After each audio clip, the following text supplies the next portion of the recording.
Fire thumbnail. That's thank you to Ray Studios for pointing out the thumbnail. I didn't do that one, and I'm very angry because I probably have the ability to do a thumbnail like that one. That one's a little difficult. They probably did a little Photoshop in that one. I don't think Midjourney's getting better. I don't think it could do it that well though. But maybe they did. Maybe they did a merge with like a real photo or something. That was a dope AI pick right there. That was a dope, and I think it was Echo Chambers. I asked to see if I should give Echo Chambers on Twitter credit, so I don't know, but I will update if I hear back on that. That's who did that thumb. That's where I found the thumbnail. Ray Studios showed it to me. It was on this guy Echo Chambers. I've been following for quite some time. Just I follow so many people. I don't. There's a lot of stuff I miss, but this is the Israeli conflict is exposing the fundamental differences that we've always had. And if you've ever been in a long-term relationship, sometimes it takes a while. I mean, years before the cracks kind of show. And sometimes it takes traumatic events for the cracks in the relationship to show. And now we're seeing that. And these cracks have been there the whole time. There's nothing new here. It's this tragedy happened October 7th, just horrific to see. Well, I will never forget October 7th again.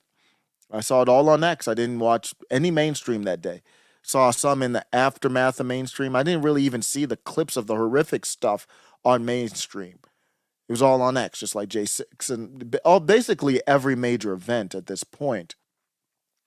That's what they mean, the Pentagon. When the Pentagon says they're open sourcing stuff, they basically mean we're getting stuff on X and other places too. But I just found that funny when I'm just looking at the Pentagon briefings down. They're like, well, we do open source information. You mean you get it from Twitter? Is that your fancy way of saying you get shit from Twitter as well? But of course, that's what I would expect. But that's how important it is. And we're watching stuff unfold. We're watching the West crumble right before our eyes. But it was always there. This isn't something that just happened overnight. And I just woke up during the pandemic, but I mean, a lot of y'all been awake. Y'all, a lot of y'all like you just, a lot of y'all looking at me like, isn't that a cute little infant toddler trying to walk around? Almost like you just got out the matrix and you don't know how to operate when you take the thing out, the connection out the back of your neck. And y'all have been in there eating the porridge, while what's his name is in the matrix eating the steak. You've been eating the porridge, and you like, come, welcome. Yeah, welcome to the crew. But I appreciate you. And people have been welcoming. You could easily be like, bro, you 45 years old, bro. Like this. We've been talking about this from way back. You had 20 some years to catch up on this. But no, I haven't really gotten a lot of that. I got a lot of people, they like, oh shoot, you woke up? They feeding me like so many links. Like I'm trying to keep up. I can't read everything. But all of this has been there. So it's weird looking back to the 9/11 response. And I was never strong anti-war at that time. I mean, I always felt like I was anti-war, but after 9/11, I never said, wait, whoa, whoa, what are we doing here? I had some of those thoughts, but I wasn't like I am now. Like, whoa, this is unacceptable. People people acted a fool because of the thumbnail. But you understand the metaphorical piece of it. It's a beautiful, what a great piece of artwork that is. That the AI. You see why I like AI. I know people look at it as like cold. It's not like you didn't hand draw it and stuff like that, but you can still get good artwork out of it. And you've got Trump on the thumbnail with a pregnant AOC holding hands. I know it's blasphemous, Melania. It's not even a joke. It's just a symbolic, and I think she would understand that. No disrespect. It's a symbolic populist left, populist right, and I have moved on from that. The MAGA communism, I've moved on. I like it. Don't get me wrong, but I've moved on to I'm not trying to bring anybody together. And so the question that in the thumbnail I put was like, can we bring this country back together?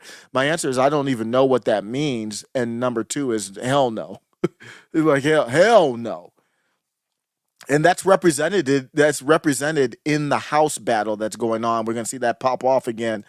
And when are they coming back from vacation again? Uh, I don't know. Do you guys want to work at all, or are we just like I know this? I know you guys are doing all the heavy lifting of picking up your phone and begging for money, but we do have kind of a country to deal with, much less save. Libertarians are having too much fun with this House stuff. So the beef that we're seeing in the country, the irreconcilable differences we're seeing in the country, just like a divorce, we can't come back from that. We're seeing that in the House. Spike Cohen and the Libertarians they're basically acting a fool right now. They're like, we like this. There's no Speaker of the House right now. Libertarians are like, we can get used to this. Spike Cohen says, laugh my ass off. So what's the Halloween costume for the Speaker of the House? Is it a drunk Nancy Pelosi? Is it Kevin McCarthy swimming in a pool of money? Is it Matt Gaetz smoking a cigar, laughing his ass off? Or is it Jim Jordan trying to do another grandstand at a conference hearing that amounts to nothing? No, it's actually just an empty bag. Speaker of the House. So libertarians have jokes, and I said libertarians are having too much fun with this. They're just getting used to this. Eric July, who is one of my favorite libertarians to follow, put out a tweet and said he is thinking about bringing back For Cannon's Sake. And I think it's kind of time, I guess the rhythm's right for him. I say, first of all, I want him to have his business. I don't want him to feel pressured to bring it back when he's got other things to handle. Obviously, he's the one that does the Ripperverse comic book, so he's got a full business now. But he put it out there, so I was like, since you put it out there, I do miss the show. But I bring it up because I can see the segment, and sometimes I'm wrong when I have a vision for what segment he would do. But I could see the segment of Eric July just going off like, just leave it the way it is. No speaker ever. Just don't do it. Don't come to work. Don't even come back. I could see Eric July just say, just stay home. Stay on vacation. And that's basically the Libertarian Party just saying, yeah, let's keep it that way. And that is honestly part of the reason why they're really scared. Imagine if you had a job and you never did your job. You had a job, you never showed up to work. You showed up whenever you wanted to. You went on a month vacation, came back to work for like 2-3 days, had to pick up your cell phone a couple times. Your arm got tired because of that.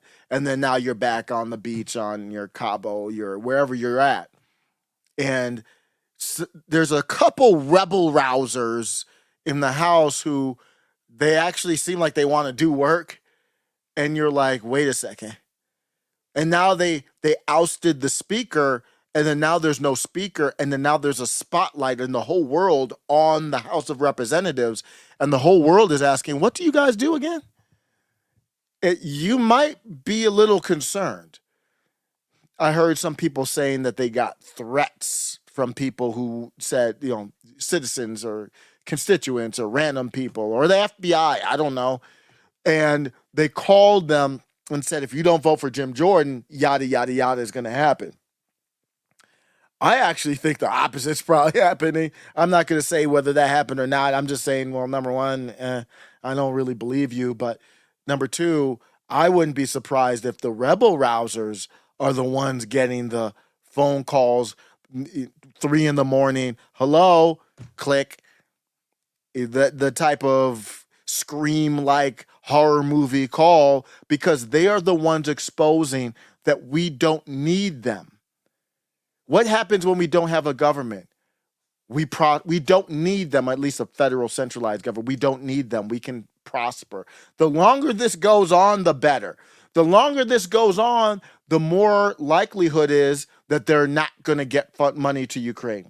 They can still do it. They can do it through a temporary speaker. They can. But let's just say they don't do it through a temporary speaker. They don't do anything. They wash up all the money, use up all the money. They wash it in the laundry that they already have appropriated for funds, and then they need to go back to the House for more.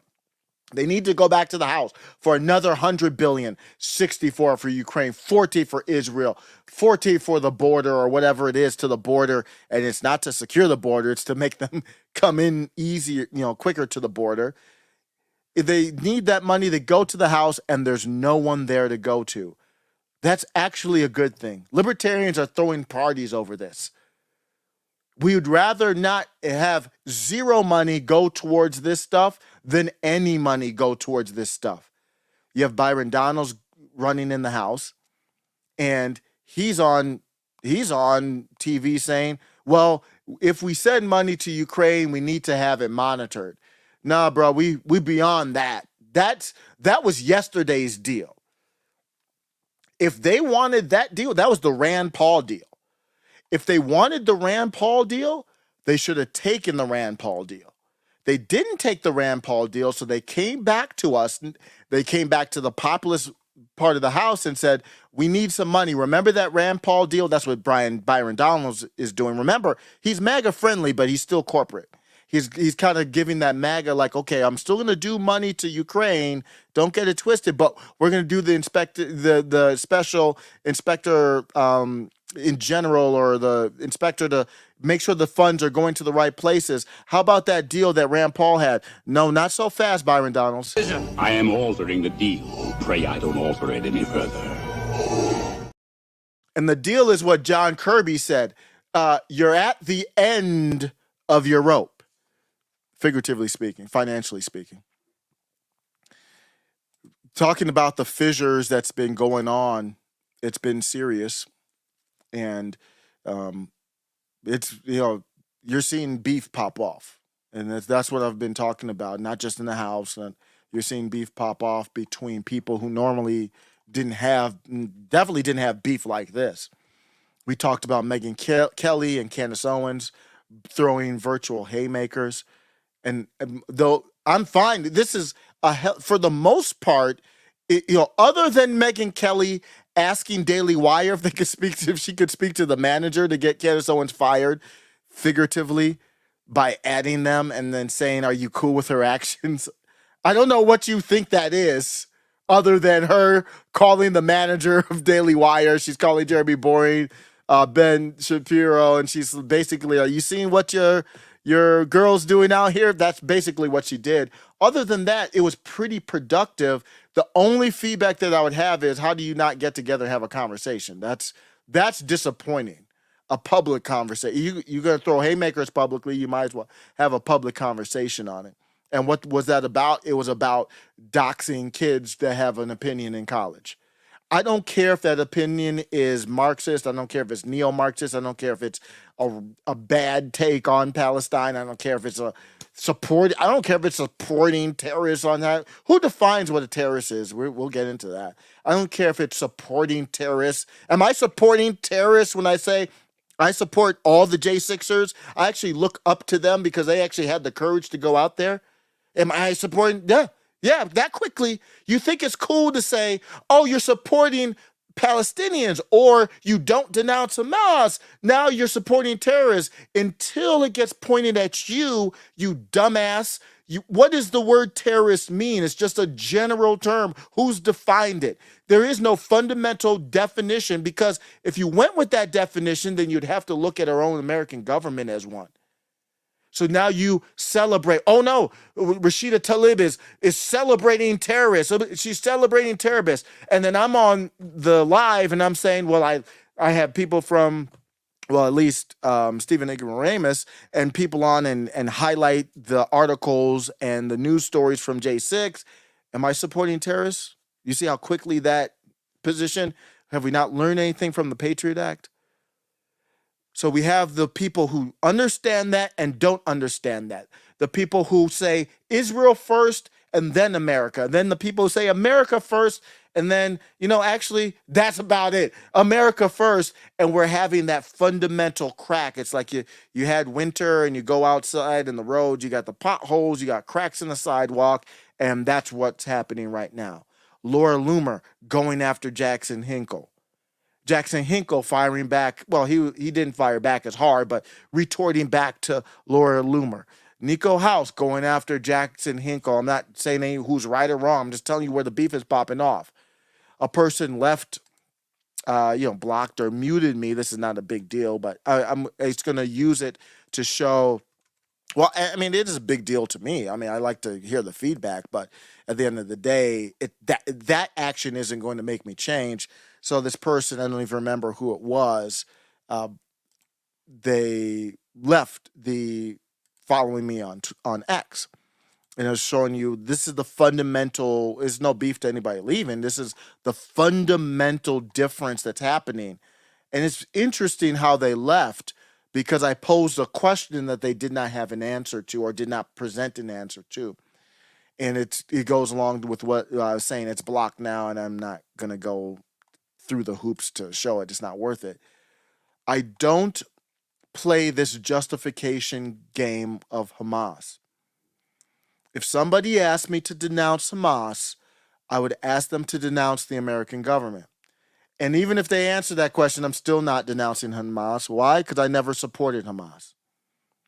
And that's the same way I'm handling Donald Trump. When they came to Donald Trump, and I don't know if you remember, early on, I never forget this. Donald Trump was on MSNBC. This was Morning Joe.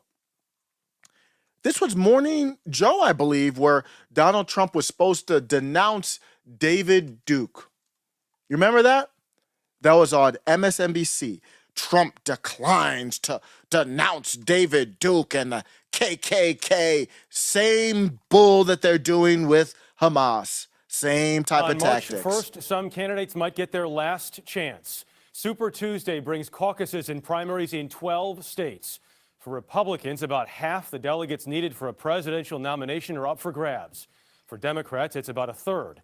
A new CBS News Battleground Tracker poll shows Donald Trump comfortably ahead in the key Super Tuesday states of Georgia and Virginia, but trailing Ted Cruz in Texas, Cruz's home state.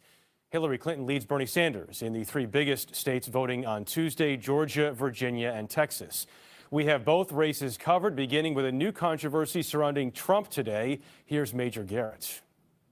I don't know anything about David Duke, okay? I don't know anything about what you're even talking about with white supremacy or white supremacists. Donald Trump demurred when asked whether he'd condemn supportive comments from former Ku Klux Klan leader David Duke. I have to look at the group. I mean, I don't know what group you're talking about. You wouldn't want me to condemn a group that I know nothing about. But Trump's remarks today are 180 degrees from his stance Friday when he was asked about Duke's endorsement. I didn't even know he endorsed me. David Duke endorsed me? Okay, all right. I disavow, okay? Trump's Republican rivals pounced. Campaigning in Massachusetts, John Kasich said Trump has some explaining. The same nonsense that some Trump supporters are doing right now to Ilhan Omar, Ayanna Pressley, Rashida Tlaib. They're doing the exact same thing. To do. Donald Trump refused to Oh. disassociate himself and condemn white supremacists. Oh. And that's just horrific, right? We don't have any place for white supremacists in the United States of America. Ted John Cruz Kasich. took to Twitter. We should all agree racism is wrong. KKK is abhorrent. In Virginia, Marco Rubio called Trump's position unbelievable. These are sleazebags. We cannot be a party that nominates someone who refuses to condemn white supremacists and the Ku Klux Klan. We cannot be a party that does that. These are Trump sleazebags. appears increasingly disenchanted with that party and said today he's prepared to run as a third-party candidate if necessary. That's Trump. He wasn't joking either. He'll still do that right now. That's a problem for them. Same thing you do with Rashida Tlaib, Ayanna Pressley. You didn't denounce Hamas. They never supported Hamas. I've never supported Hamas. I'm not denouncing them. That's asinine. And that's what Donald Trump said when he first, when he said disavow. He's like, okay, what is this? This disavow, okay, whatever. I disavow him. Okay, let me move on. Because he's getting a lot of heat or whatever. But his answer was absolutely authentic. He was like, I don't know. What, he endorsed me? I don't know. I never endorsed him, so I don't know. I'll take the vote. I mean, whatever. I'll take the vote. If David Duke came up in the live and said, "Hey, I'm going to donate $1 million to your YouTube channel," I'd be like, "Okay, I'll take that. You ain't going to have any say on what I do for this, but I'll go cash that check. You do a super chat. I don't endorse you unless I say so. So if somebody says, hey, Nick Fuentes said," then people will do that. They come up and they say, "Hey, did you see what Nick Fuentes?" Perfectly fair, because I'm like, Nick's that dude. And then sometimes I say, well, I don't understand this. He's more knowledgeable there, or I just flat out disagree because I got a different take. That's perfectly fine. But they have never endorsed Hamas, so they never need to denounce Hamas. And I'm not denouncing Hamas. That's asinine. What it is a power trip. You could pick any atrocity that's happening in the world and say, do you denounce this atrocity? This random person beat down a old defenseless senior citizen. Do you not denounce the travesty? What? Well, I don't even know what you're talking about. I didn't even endorse it. And then if you do want to talk about it, you can pick out some particulars. So if you think that they have tacitly, indirectly endorsed Hamas, then talk about the action that you think shows that they did. That's the legitimate part of it. Anything else is just illegitimate. It's an attempt at control. So I said, is America? How do you define a terrorist? America dropped Little Boy and Fat Man and killed 200,000 innocent people. Is that terrorism? Is that defense? What is that? Is it justified? After 9/11, we killed 4, and these are just like the large ones. And this is conservative estimates here. I'm not even, for the 9/11 one, you've seen people go up to 3 million. And it's extrapolating over the cost over time. I think 400,000 is pretty bad. We can be pretty solid in that number. That one's even conservative. After 9/11, we killed 400,000 innocent people. Why are we looked at differently than Hamas? Explain it to me. Is there a proportion? Is there a math that I need to do? Do I need to ask Jonathan Greenblatt for his permission? Like, what's the difference here? These governments make decisions, and people are chess pieces, risk pieces, collateral damage. That's what it is. And you could say, people are saying they voted, this was 2006, they voted for Hamas. Okay, you voted for Biden. You want to get your life hemmed up on that? Like, your country voted for Joe Biden, and say that there's a bigger and badder country out there. Maybe there's aliens out there, and they say, wait a second, I might save this part. Wait, what happened? What's going on in this North America over here? Oh, they elected Joe Biden, and the aliens have artificial intelligence, and they scan all the data. They got infrared or whatever. They got superpowers. They scan the data, and they're like, oh, wow, he's been in office for almost 50 years. He's clearly corrupt. Oh, actually, people have been pointing out that he's corrupt for years. He's a liar. He stole money. He's laundering money. He's helping these people launder money. And those citizens voted for him, and he's a part of unliving other people in other countries. He's just he's just a puppet, but he represents a big corrupt structure that the millions of Americans, 81 million people voted for him. And the aliens come down and they say, you know what? It's not even worth it. Wipe it all out. They voted for him. What are we talking about? They voted for Hamas. So mother of all bombs, just drop it. Just let it go, I guess. What? Cassandra McDonald I always still want to call her Fairbanks. Cassandra had a great comment, and she said, don't let this come to a left or right to confuse you from what's right or wrong. And once you do that, once you get loose of that, the left or right, the libertarian or not libertarian, or just, damn it, what's right or wrong, it becomes a lot clearer. Are we going to do this again as a country? We didn't know how it was going to happen. It's a little early, so I don't know how planned this is or anything, but it looks just like BLM. Minneapolis around 1:45 p.m. pro-Palestine demonstrators held a die-in at Lindale in Hennepin. I used to live out there. I know exactly where that is. An alleged counter-protester drove into the crowd, possibly firing a gun or firecracker while driving away. They got drone footage and they paired it with audio from the ground, which is actually pretty cool. I can't independently verify, but doesn't it remind you of Black Lives Matter?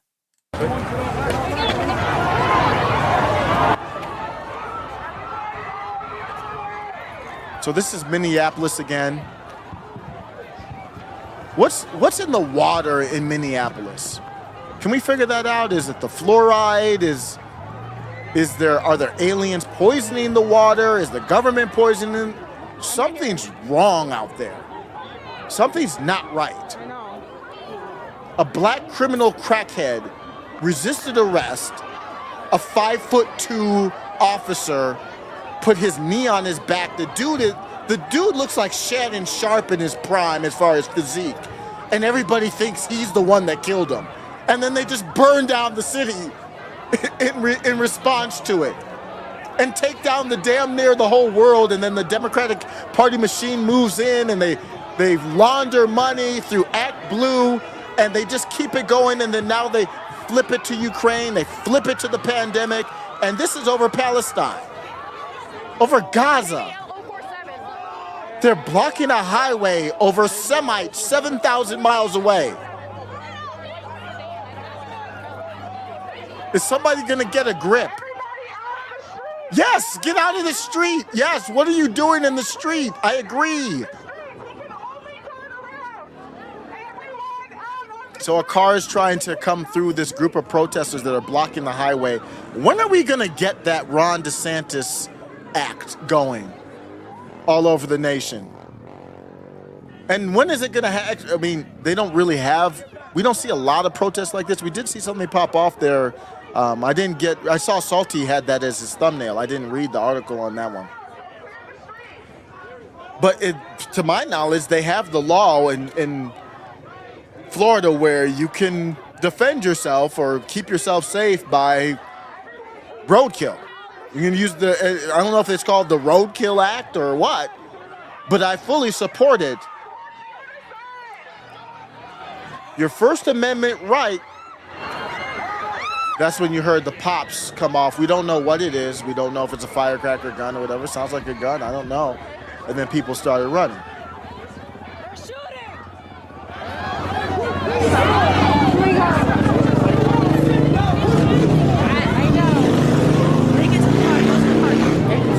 Quick, what country is this? Is it Egypt? Let's play the game again. Stay off the streets! Do not approach that car! Do not approach that car! Yeah, I agree. Stay off the streets. Please stay the hell up off the street. And these areas, you got to get out of these areas, man. You got to get out of these areas. And that applies to me too. I mean, luckily I'm not in that, but I'm keeping an eye on it. That's not safe. And if something happens and you have to defend yourself or you're in a tough position, you know that you're the one that's going to get hemmed up, right? You're the one that's going to the pokey. The Palestinian protesters, they'll probably get a medal in Minneapolis. They'll probably be celebrated if they off you and you are the one in the right. You will get carried away. You will be unlived. And that's not to, I hesitate saying that kind of stuff because I don't want to scare anybody, but that's where we are. So they're laying on the ground to start this off. This is the die-in. Great. Anything that's called a die-in, I don't want to be a part of. And we saw this come up in Chicago as well. Let's go over to Chicago. Again, you probably wouldn't know if it was Lebanon or Chicago because I guess Sunnis and Shias they're working together now. Might behoove whatever Israel's doing, it's not working. We're going to get to that too. whatever they're doing is not working. Well, I don't know what their goal is. We'll say that. This is Chicago. Israel is a racist state. No, seriously, no. I'm serious. This is Chicago.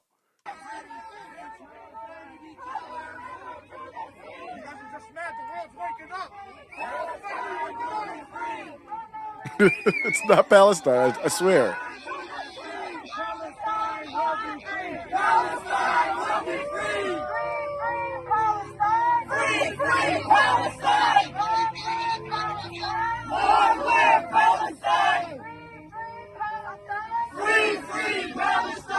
Do you think there's money behind this, or do you think this is organic? I honestly don't know. I mean, let's assume it's organic. It's just, every day I just have to stop and look at, damn, that's what activated you to get to the streets?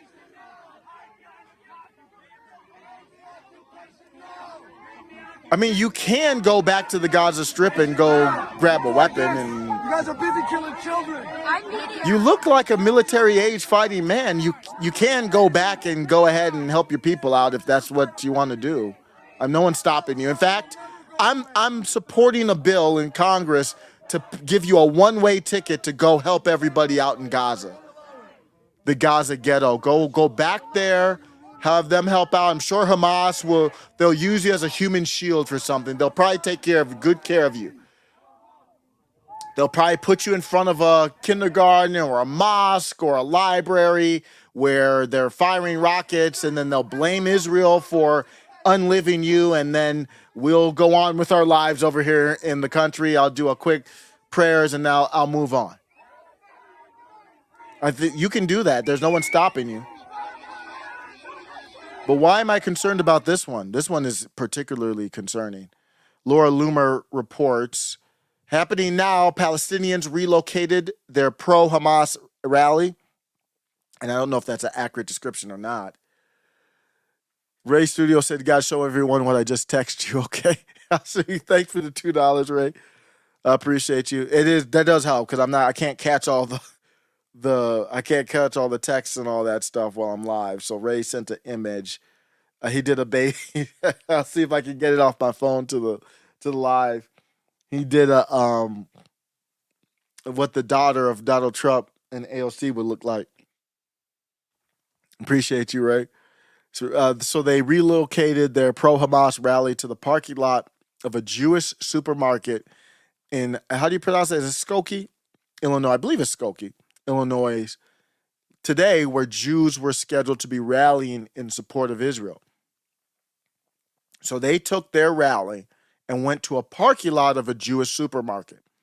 That is problematic. If they are on private property, you do not have the right to protest there.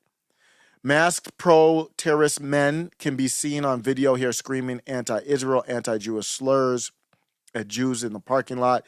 The Palestinian rally was originally set to be downtown Chicago, but today the Palestinians relocated to Skokie. Like, are these Palestinians? Are they Americans? Who's protesting here? We have that many Palestinians here? I'm seeing thousands of people flooding the streets all over the place. At least it looks like that on video. We have that many here? Or is it other people from other Muslim countries rallying in with them, or Americans, white liberals, black imams that support Black Lives Matter? Are they all, what's the percentage of these groups? I haven't even really seen Antifa out there. The largest Orthodox Jewish neighborhood in Illinois. The Palestinians are now intentionally harassing Jews in Jewish neighborhoods. This is called profiling and targeting.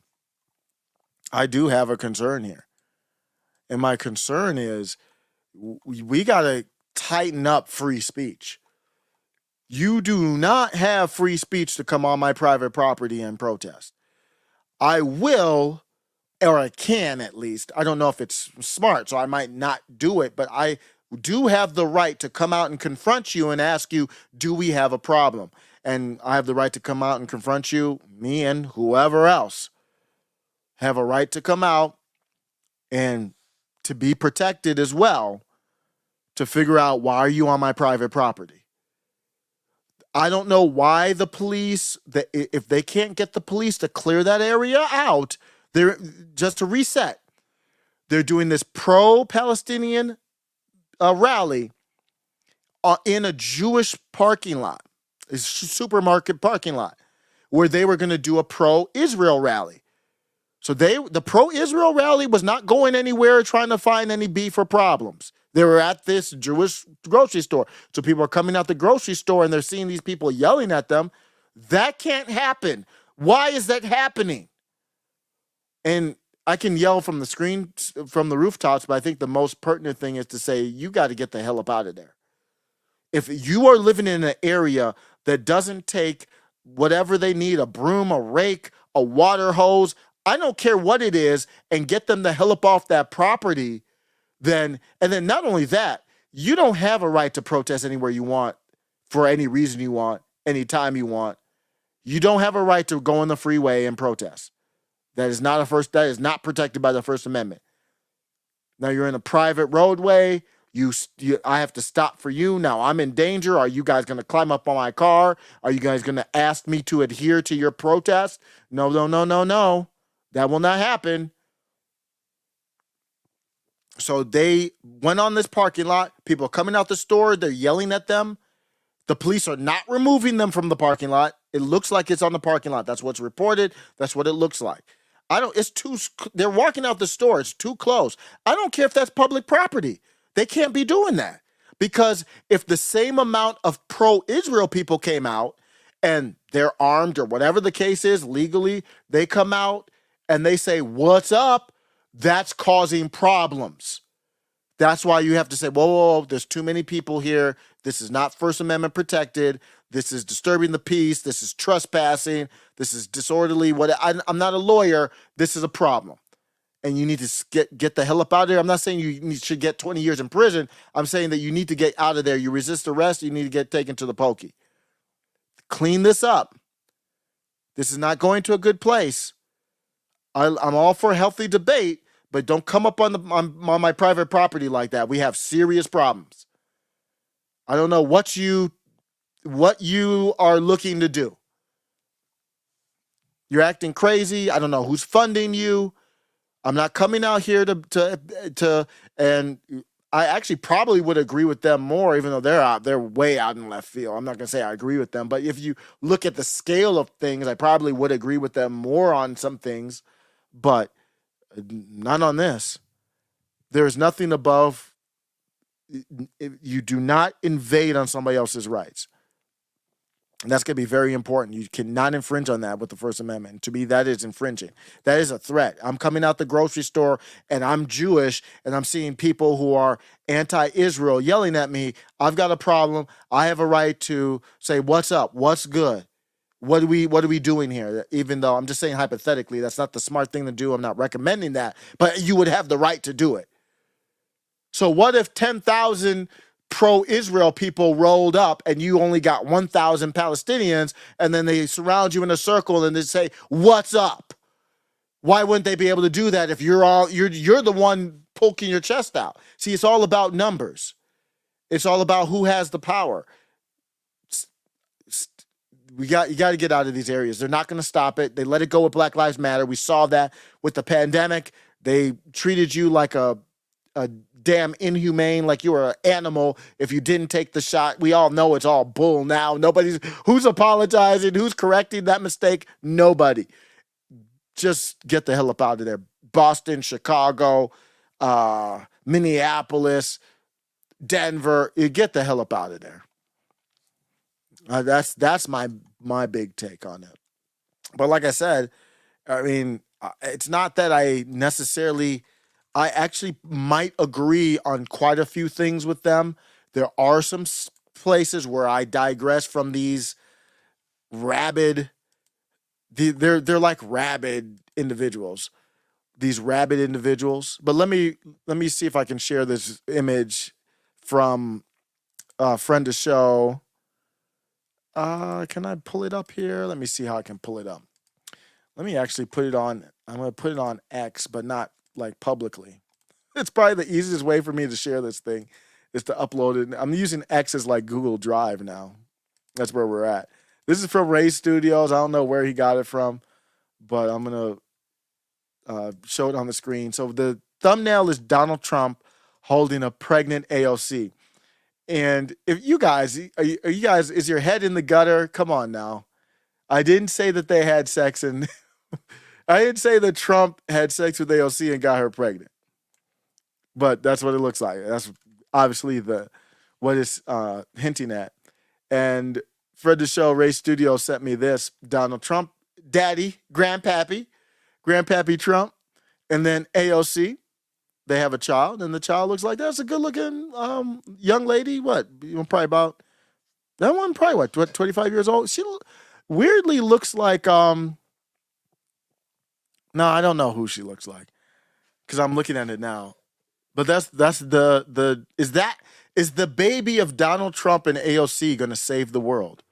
The populist right and the populist left getting together and having a baby. Who would that be? I'm trying to think who that would. I don't even know if that person exists, to be honest with you. Donald Trump and AOC. Thanks for that, Ray Studios. TNT Cyclopedia X says, but does she have AOC's horse teeth? I don't know. She would have to open the mouth and we'd have to see. Barton Bella, what's up? Barton Bella says, I'm on 100% free speech. I want those filled with hate to have the freedom to show the world their true face. I am too, but not on private property though. Because if you can go on to a supermarket parking lot and they own it, they pay taxes on the area, whatever, they own that lot. It's not public lot.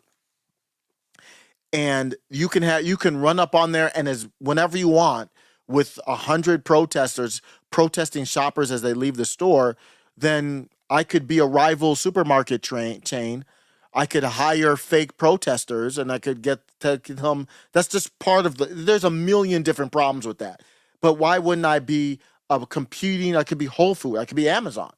And Amazon's got buku cash.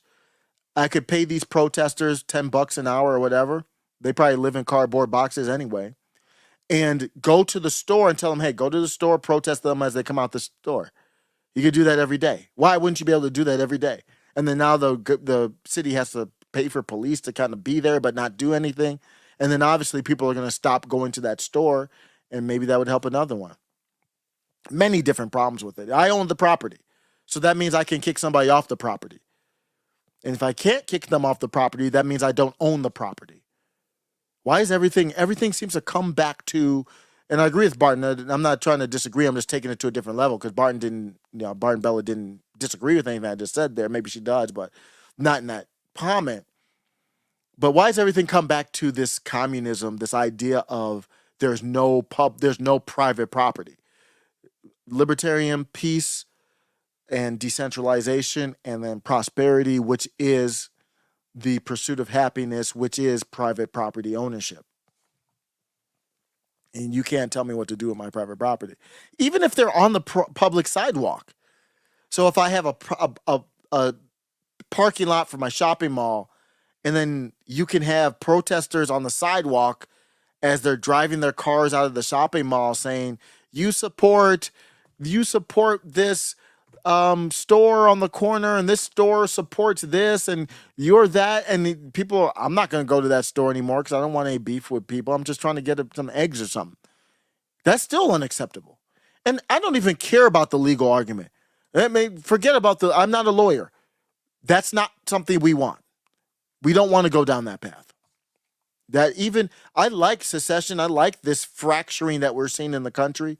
We're seeing a little bit of on the Democrat side, because you don't know if you want to be pro-Jewish first. Do you want to be pro-Palestinian? That's where Greta Thunberg got her pickle in.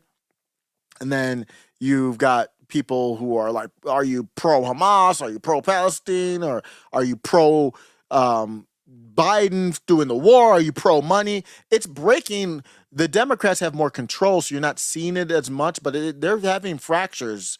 They're having fissures.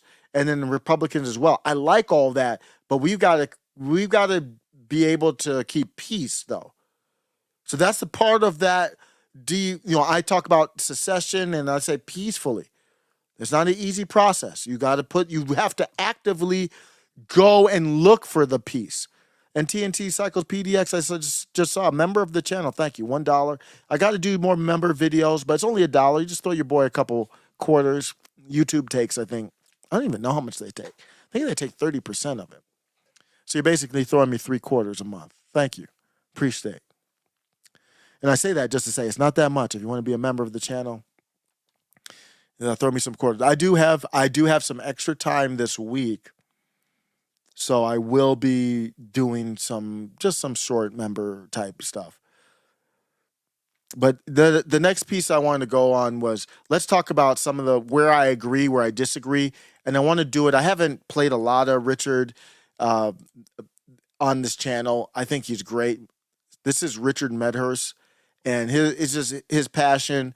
Even whether you agree or disagree, we're gonna have a lot of people disagree with him on this. But I mean, hopefully we have a channel where we can respectfully disagree. I disagree with Laura Loomer on the Israel thing very strongly. I still support Laura Loomer greatly because I think she has good intent. She's a great journalist. There's no reason for me, in my opinion, it is a fundamental problem.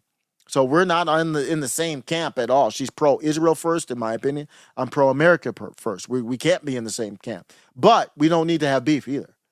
And that's what I feel like about this. So if you don't agree with Richard Medhurst, to me, he hasn't shown me any reason why I need to have beef with him. You can agree or disagree. I love his setup here. He's just his passion, everything. Let it play, and I'll talk about where I agree, where I disagree. Let it be written in the historical record that Israel butchered Gaza over and over as the civilized West supplied the weapons and shielded Israel in the press. The bullies pretended to be victims. The settlers pretended to be civilians. The oppressors pretended to be the oppressed. In barely 2 weeks, almost 5,000 Palestinians have been killed by Israel. Half of them women and children. Who even knows what the other half are? Show me one dead Hamas fighter. One. Israel has destroyed 140,000. We do have reports of, I only know of one, but I'm not following every story. And one of them was a leader. I think it was in one of the airstrikes, but his point still stands. It's like one, how many is it per, what's the ratio? Homes in Gaza. Are you going to come here and tell me that Hamas owns 140,000 homes in Gaza, 1/3 of all the houses? So then the other part is, where are we getting these stats from? If these stats are accurate, they're concerning, and we've seen video, but I don't know how much I can trust video or not. But I am going with assuming that these stats are more accurate than not. What about the 19 journalists? We know that for sure. What about the 29 UN workers? What about the 37 medics killed by Israel? All of them. Even hospitals. Yeah, we're going to act like that didn't happen? Like, what's the thirst? Like, what's the ratio of journalists now? And UN? I mean, man, they're killing peacemakers. What about the 19 journalists? What about the 29 UN workers? What about the 37 medics killed by Israel? All of them. Even hospitals. Historical churches are not safe. How can he who claimed to be sane of mind gaze upon this madness, this folly, and find it proportionate and humane? I cannot even count the number of videos and photos I've seen of dead people in Gaza. It's sickening. It's sickening. It's like a never-ending gore movie. You know, either the Israelis are so incompetent that they are unable to use these weapons properly, or they are killing civilians on purpose. Well, we know they are. I mean, isn't that a fact? The argument is Hamas is hiding citizens in certain locations.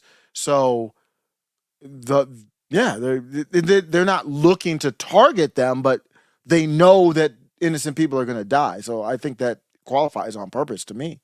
They should out of Gaza because they have no business being there in the first place. And if you're backwards enough, you're primitive enough to believe in an eye for an eye, then Israel has already killed several times over the number of Israelis killed by Hamas.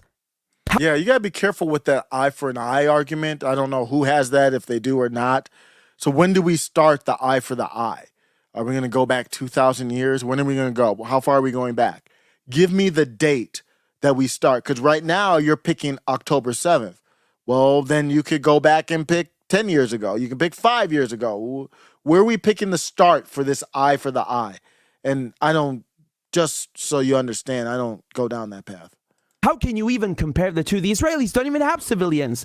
These are settlers, illegal settlers who are armed and live in settlements with military bases nearby. Every single Israeli, men and women, have to go to the Israeli army, and then they turn around and pretend they're civilians. Talk about human shields. He has some points there. I'm not knowledgeable enough. I can't confirm that the settlement. I mean, really, it's just about how much power you have. So I don't really get into this. Are they settlers or not? But the point about the military is well taken. I mean, are you really civilians if everybody's forced to? To my knowledge, everybody's forced to join the military. The word terrorism doesn't even have any meaning after 9/11. Israel and America just... It never had meaning. They're calling Donald Trump a terrorist. One of the charges is the Espionage Act. In one of the, which I've been reading so much about that, I forget which one. I think that's the classified documents one. I think that's where they're going. Well, they're going with stuff that came out of the Espionage Act. Use this crap to kill whoever they want. What does Hamas have to do with the West Bank? They're in the West Bank. That's one of the more stunning things that I've seen this weekend is the footage out of the West Bank. Barton Bella, thank you, new member. Appreciate you. The stunning footage out of the West Bank. They had the teddy bear in the West Bank. I played that in the video. I think it was yesterday or the day before. And I'm like, there's no Hamas in the West Bank. They got beef popping off in the West Bank. We're showing... We don't know what we're seeing, but it looked like there was an explosion out there, and then they had. Did they bring ground troops in? I forget what happened. I think they were bombing, and I'm like, well, look at the map real quick. I'm like, wait a second. The West Bank, there's no Hamas. How can you fight the war if on the West Bank, which is actually east of like the Strip, you've got. They're still doing pot shots with Hezbollah up north. Then on the West Bank, you're doing airstrikes, and there's no Hamas there. So this is bigger than Hamas. I mean, what other types of groups are going to spawn up out of the actual rubble that you're creating? So you've got the North problem. You've got who knows what's going to happen with Iran way out east. Then you got the West Bank problem.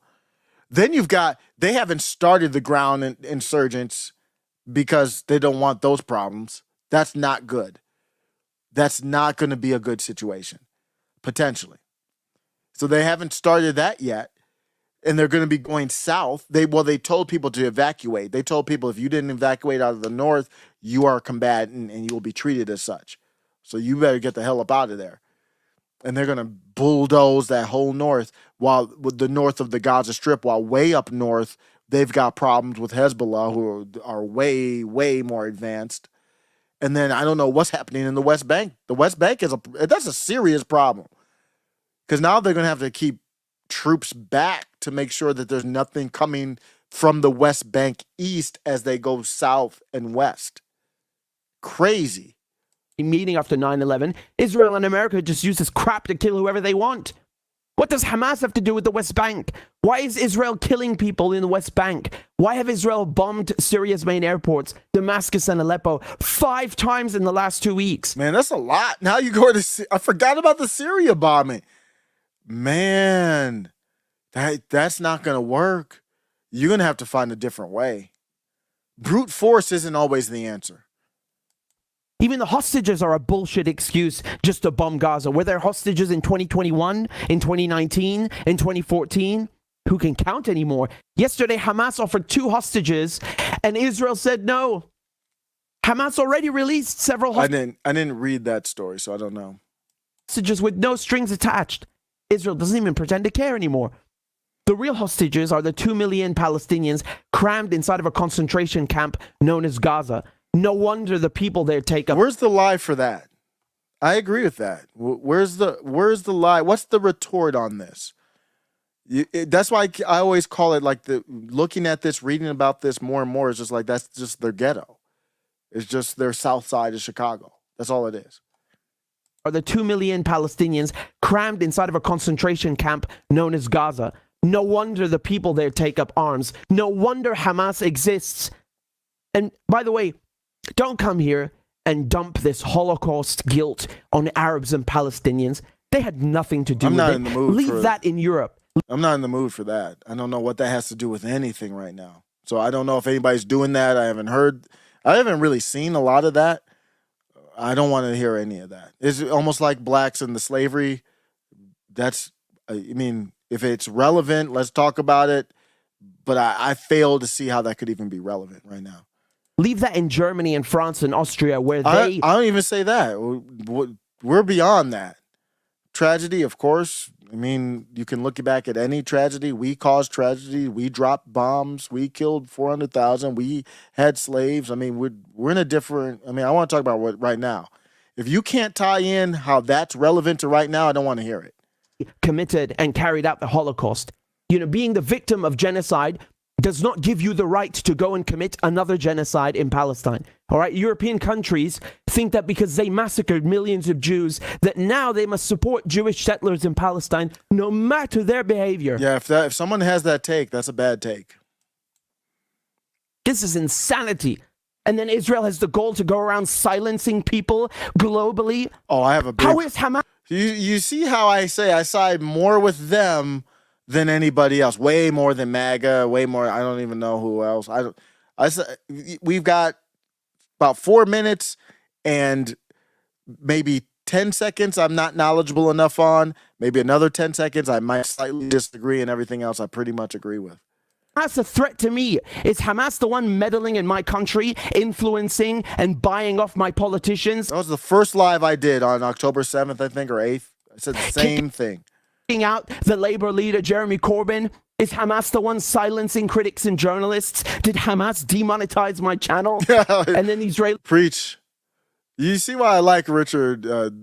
Preach. Let me hear this again. You see the problems I have with the Israeli government? Kicking out the Labour leader, Jeremy Corbyn. Let me go back a little bit more. Now they must support Jewish... He was like, did Hamas demonetize my channel? Or was it the 8200 agents that work for Google? Settlers in Palestine, no matter their behavior. This is insanity. And then Israel has the goal to go around silencing people globally. How is Hamas a threat to me? Is Hamas the one meddling in my country, influencing and buying off my politicians, kicking out the Labour leader, Jeremy Corbyn? Is Hamas the one silencing critics and journalists? Did Hamas demonetize my channel? And then the Israelis want to call themselves a democracy? Is it Hamas that goes around asking Facebook and YouTube to remove videos they don't like because they feel insecure?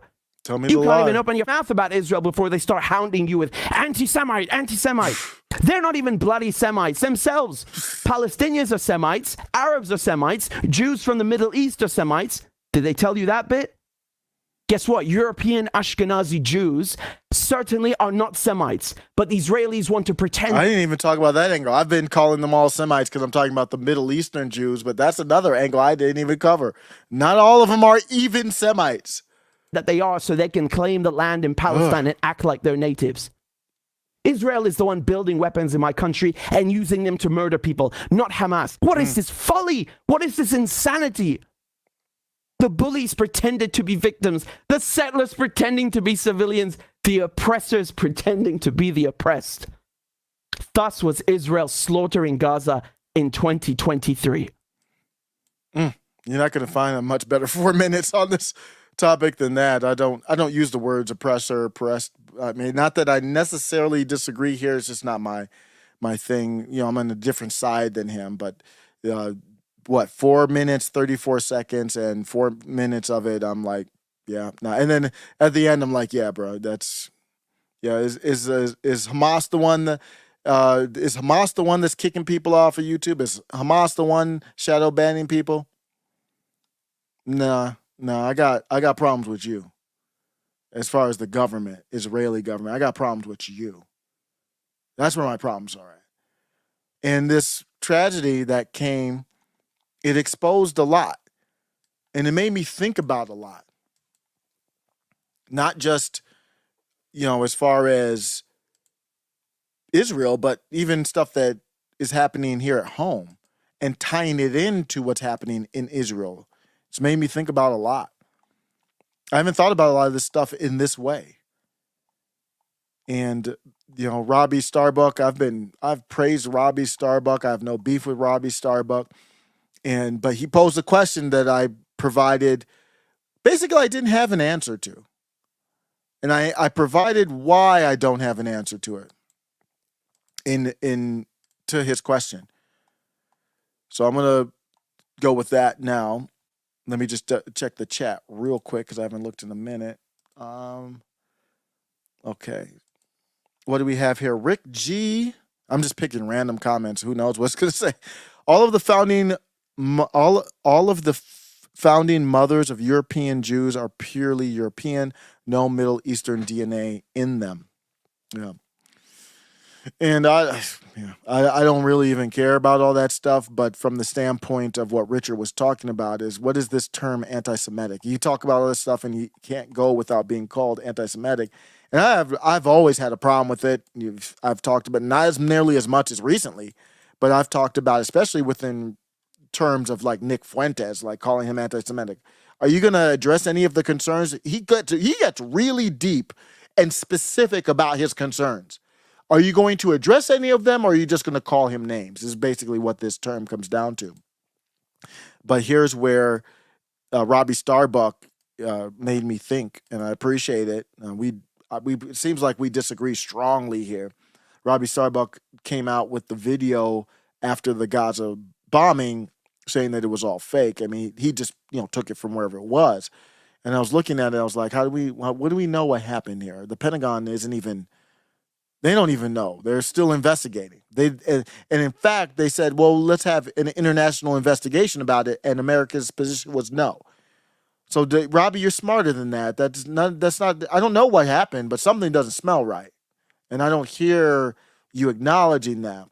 So that you see the cracks in, I've never had beef with Robbie Starbuck not beef, I don't have beef with him, but I've never even had a strong disagreement with him on he's so good on many things except here, is what it seems like.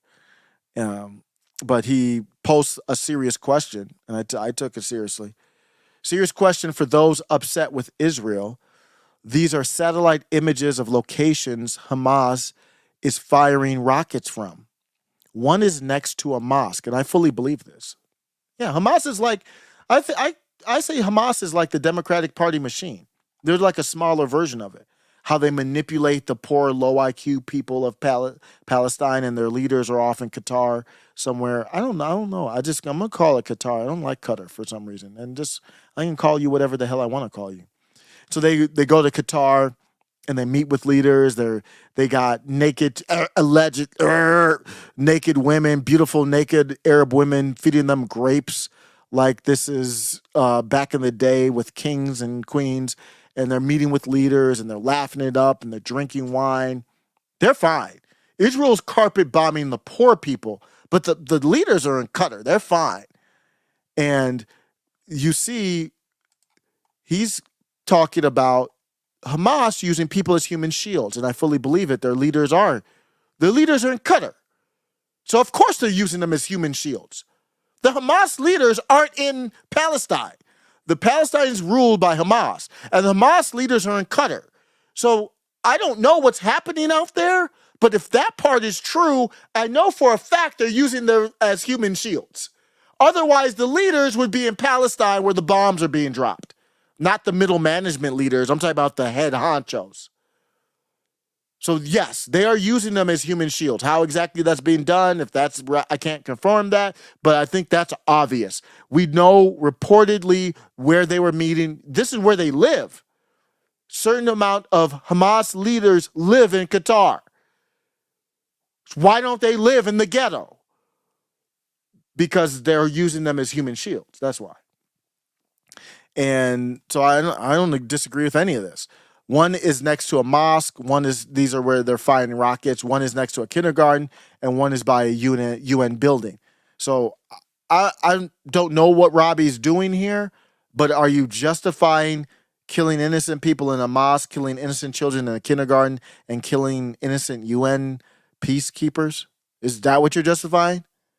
So I don't know. I'm honestly asking the question. I don't understand. What would you do to these sites if those rockets hit your country? It's a good question. And he pulls out the receipts. I think this is from the IDF. And he shows, like, here's where the rockets fired from. Here's a kindergarten, playground and everything, it looks like. And then here's where the rockets fired from. Here's the mosque right next to it. Here's where the rocket fired from, because these rockets are pretty, I mean, they use GPS, I believe. They're pretty accurate. So they got to put them pretty close to these buildings. Here's where the rockets firing from, the UN building. How are they being able to fire rockets from a UN building? But I digress with that. My answer is, Robbie, I don't have one. It's not my problem. They need to figure it out. The only reason I'm involved is because they keep pulling me into it. They want my tax dollars. I don't get an opt-out to not pay taxes. I don't get an opt-out to not have my taxes go to them. And they buy the attention of my politicians. Could you imagine if you had lawyers representing you, and most of these politicians are ex-lawyers, you had a lawyer representing you, but another country funds them more than you do. So their allegiance is to the other country, not you. You would fire them. That's what you would do.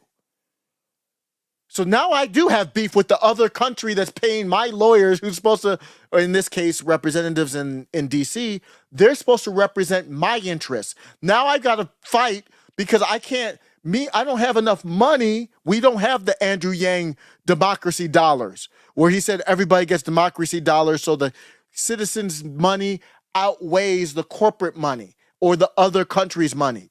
No, we don't have that. And you can do it through dark money here, because the people who represent me, they represent you, and they would never do a bill to stop the dark money because they want the money from you, Israel, you, CCP, you, Qatar or Qatar. Now I'm getting used to Qatar. So you see where my problem is, Robbie? I don't have a problem. I don't know. It's not my problem. Why are you asking me this question? It's not my problem. You could go to the Congo. Let's go to the Congo again. I'm bringing this up. It's just a perfect example of modern day slavery. Right in front. What's your answer to this right here? Anybody? I'm only asking it because Robbie asked the question. I honestly don't. Well, I'll say I honestly don't care. Obviously, I've got the devices where the slave potentially, I don't know for sure, the slave was mining the pieces. They went in the battery to this phone, to the computer, to everything. So do you really care? How many of you have a smartphone? How many of you looked into if basically a slave made the battery for it? How many of you have an electric car? How many people drive an electric car, have an electric car, have a laptop? What if a slave made the battery to your laptop and you paid a G for it? Do you care? Obviously you don't care. So I'll just have to say it. I don't. No, I don't care. Product they want. Getting about $1 a day. This is a documentary that came out about 2008. I forget the date on it. It's uploaded 8 months ago, but I believe it's older than that. That's the documentary that shows it. If that's true or not, I don't know if that's 100% true. I haven't seen any strong refute of this. So you have this is a different mineral, but you have cobalt as well, both used in both used in batteries and electronics. Very important. Tesla still uses cobalt in their batteries, to my knowledge. So Robbie's question is like, here's what Robbie's question is like. His question is, well, what are they supposed to do if Hamas they're firing rockets from a mosque, kindergarten, and UN building? What are you supposed to do? What are they supposed to do if these rockets hit your country? His question to me is the same as saying, well, if you were alive during slavery, what are we supposed to do if we don't have slaves? How are we going to get these crops harvested? Economically, we can't do it when the rest of the world is or a lot of other parts of the world are using slaves, and their labor is cheaper. They'll have cheaper goods than us, and they'll price us out, and our country won't exist. You don't have a better idea? Oh, well, then slavery's the right thing to do then. Robbie, what I do know, I don't have the answer, Robbie, but what I do know is that I'm not for bombing a mosque, a kindergarten, and the UN building. That's what I do know. That's separate from whether I have the answer or not. Just like slavery, just like the Congo. The Congo, they got slaves right now.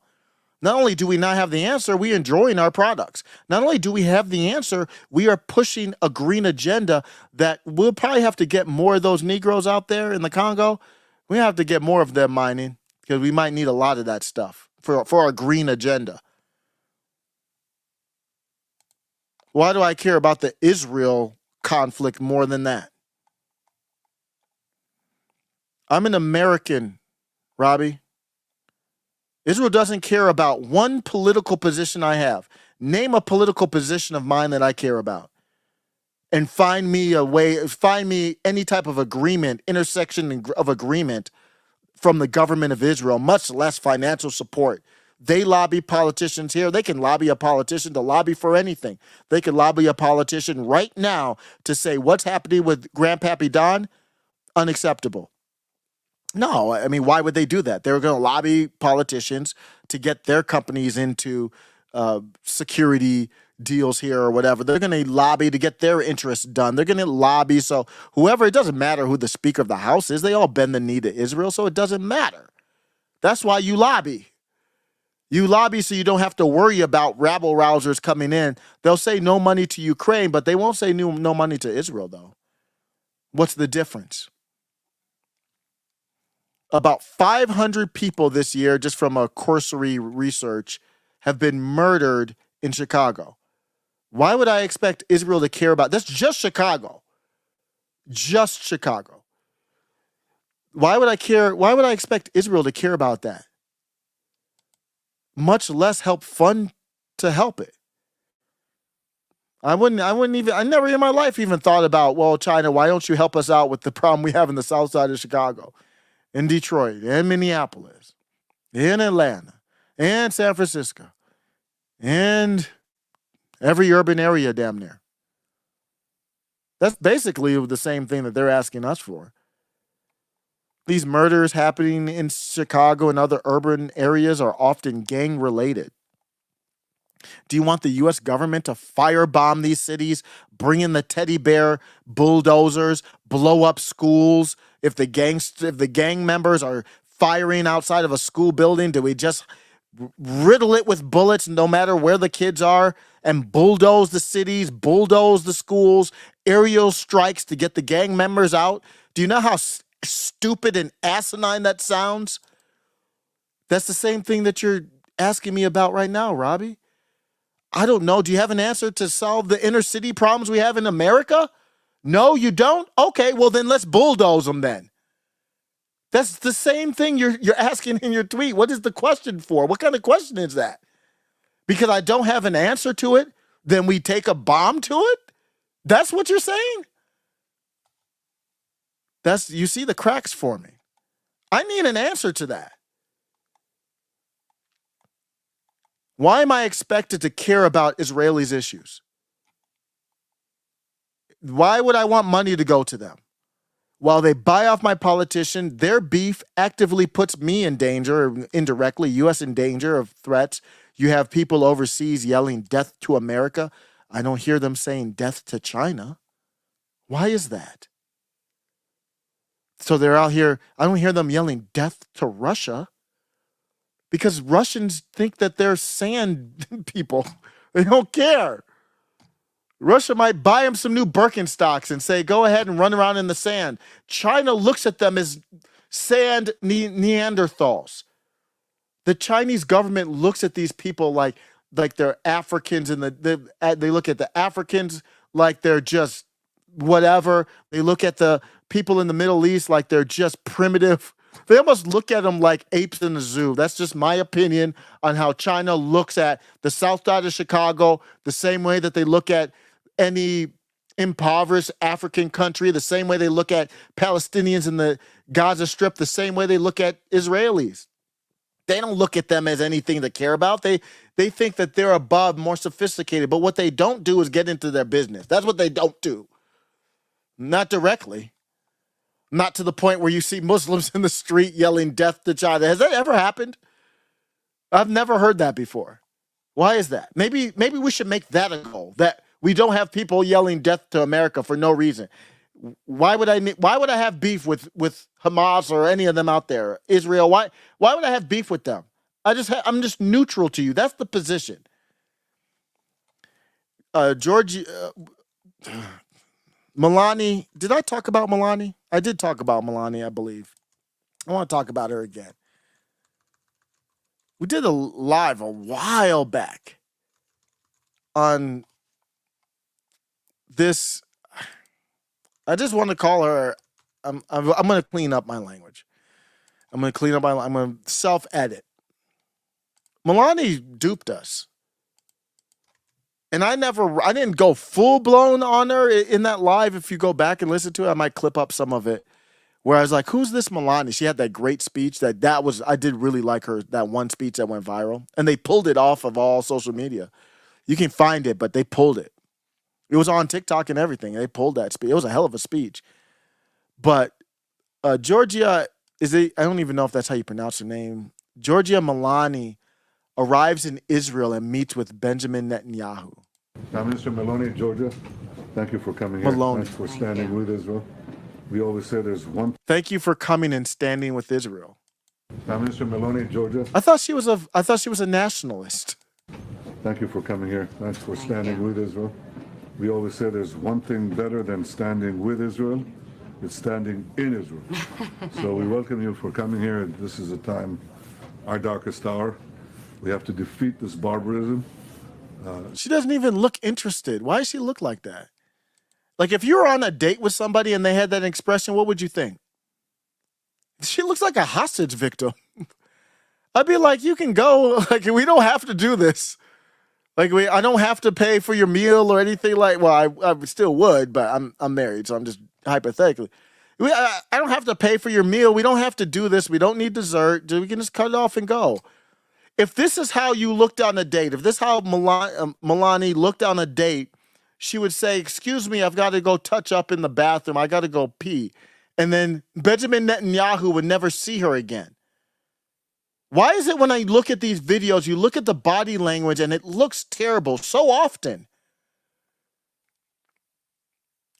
She looks like she would rather be anywhere in the world other than right there. That is a dope black jacket, though, that he's got there. Welcome you for coming here. This is a time.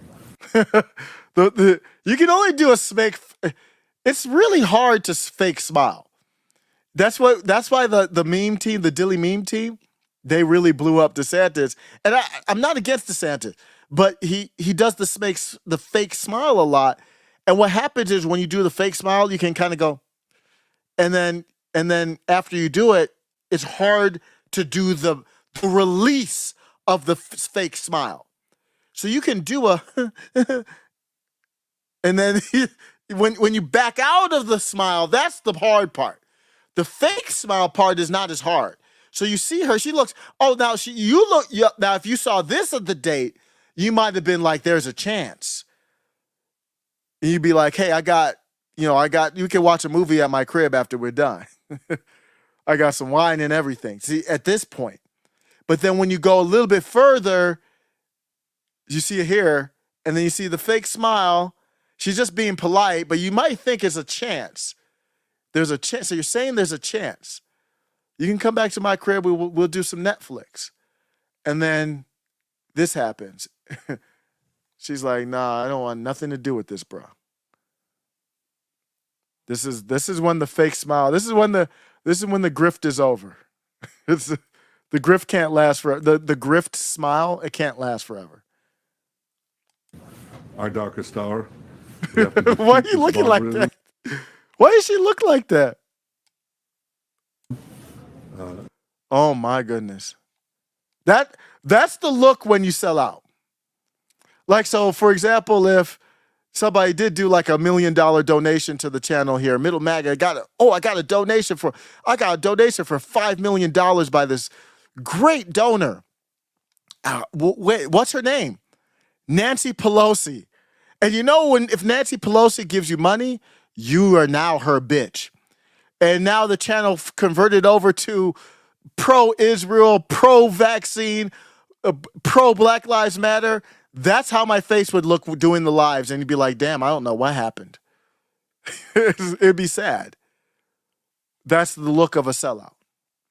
I believe young Giorgia Meloni was a rebel. And this old Giorgia Meloni is a sellout.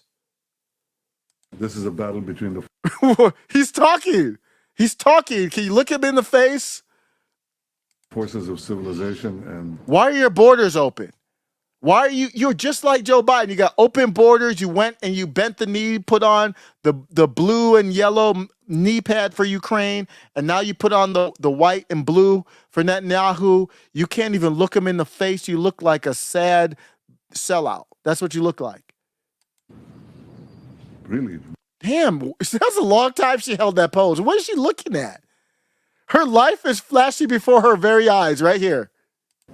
This is a battle between the forces of civilization and... She doesn't believe a word he's saying. She doesn't believe a word she's saying. Really monstrous barbarians who murdered, mutilated... She's like, what's this? She's like, damn, before I became, somebody got to her or something. And she's like, damn, I became prime minister of Italy. I was going to be populist. I was going to be a nationalist. I was supposed to be a fascist. You know, I'm not for that, but you know, people like Nick Fuentes or others would have been like pro-fascism on that. But she was supposed to be a nationalist, populist, Italy firstist, Trump-like-ist. And she's up there with Benjamin Netanyahu. She can't even look him in the face. I don't know what she's looking at. She's like contemplating where her life is. I mean, she's kind of like, I'd be worried. Do a wellness check. This is a battle between the forces of civilization and really monstrous barbarians who murdered... Is his breath bad? What's happening? She can't fake the smiling? Like, she was looking at him here now. Oh, BB. Oh, BB. And then all of a sudden, reality set in. This is a battle between the forces of civilization and... I think she's like me. The Israel stuff I've had enough. It's more insufferable than the Black Lives Matter, Ukrainian, the LGBTQ, the vaccine, all put together. This Israel agenda of standing with Israel when you've never stood with anything I care about ever has become so insufferable. Collectively, our faces are now with Giorgia Meloni. Really monstrous barbarians who murdered, mutilated, raped, beheaded, burnt innocent... This is me when I know I messed up and my wife is like, what are you doing? Murdered, mutilated, raped, beheaded, burnt innocent people, babies, grandmothers. This is a test of civilization, and we will win, and we expect... Yeah, it's a test, and Giorgia Meloni's failed. So I looked at it and I said, you look at Chicago and you can kind of make comparisons there. I don't expect you to care about that. I don't expect a kindergarten in Chicago to be blown up because it's riddled with gang stuff going on. I believe in strong defense, and I want our own Iron Dome.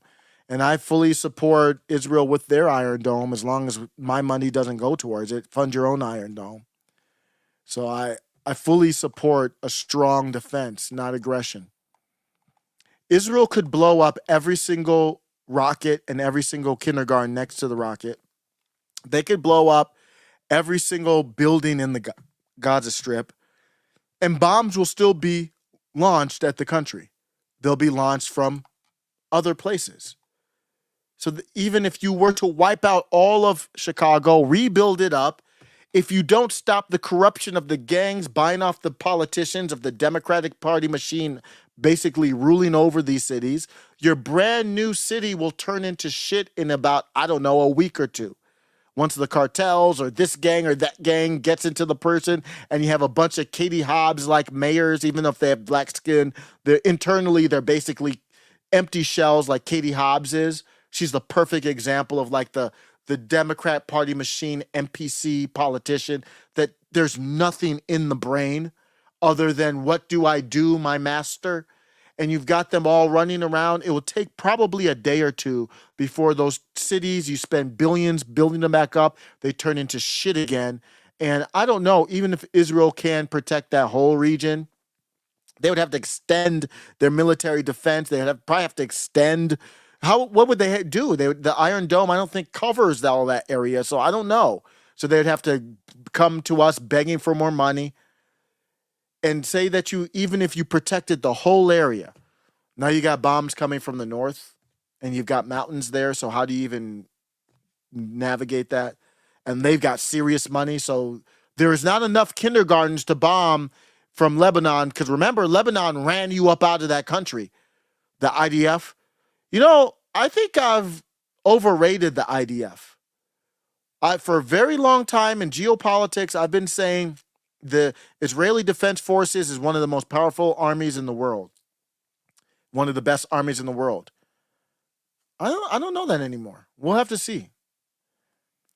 But now you've got the problem in the north. You can't bomb everyone. What about Iran still hates you, so they'll fund somebody from Egypt. They'll fund somebody from Georgia. It will never end. There aren't enough kindergartens in the world for you to bomb Israel to solve this problem. So I just want to make sure that's clear. While I say I don't have the answer, let's be clear about what you're doing. So the other part of it that bothered me is Robbie asked, and a lot of people ask that question. Robbie asked the question, and well, I don't get the intel briefing that Netanyahu gets. So you want me to answer the question and I don't get the information that he gets? Do you think that they come to him and say that the only solution is bombing kindergartens? If I was briefed that bombing up kindergartens was my only option, then I would fire everyone involved in my staff presenting me with that as the only option. So I can't answer. It's hard for me to answer the question when I don't even know what the full options are.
I'm back. I think I just had to reset my podcast pro. I've never seen it do that before.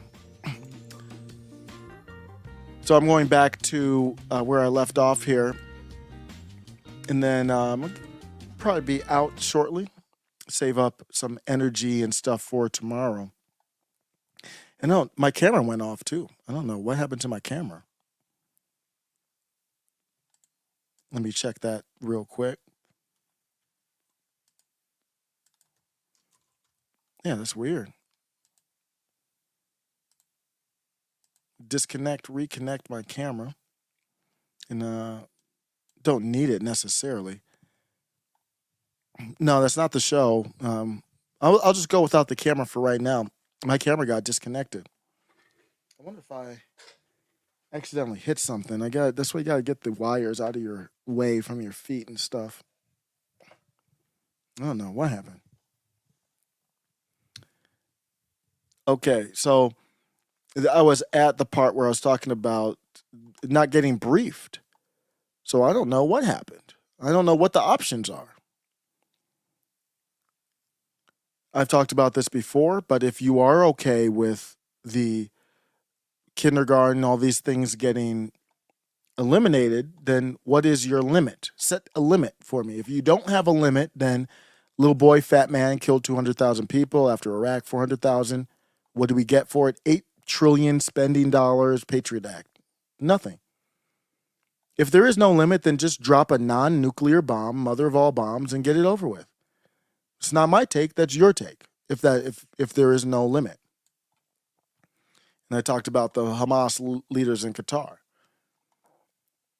So you got the gist of that. That's my take on that one. And you might hear a lot of people ask about that. I think it's a fair question. What do you think, basically, what do you think the response should be? What do you think the answer should be? That's the response to it. Cassandra McDonald had a very good post here. I want to go to this.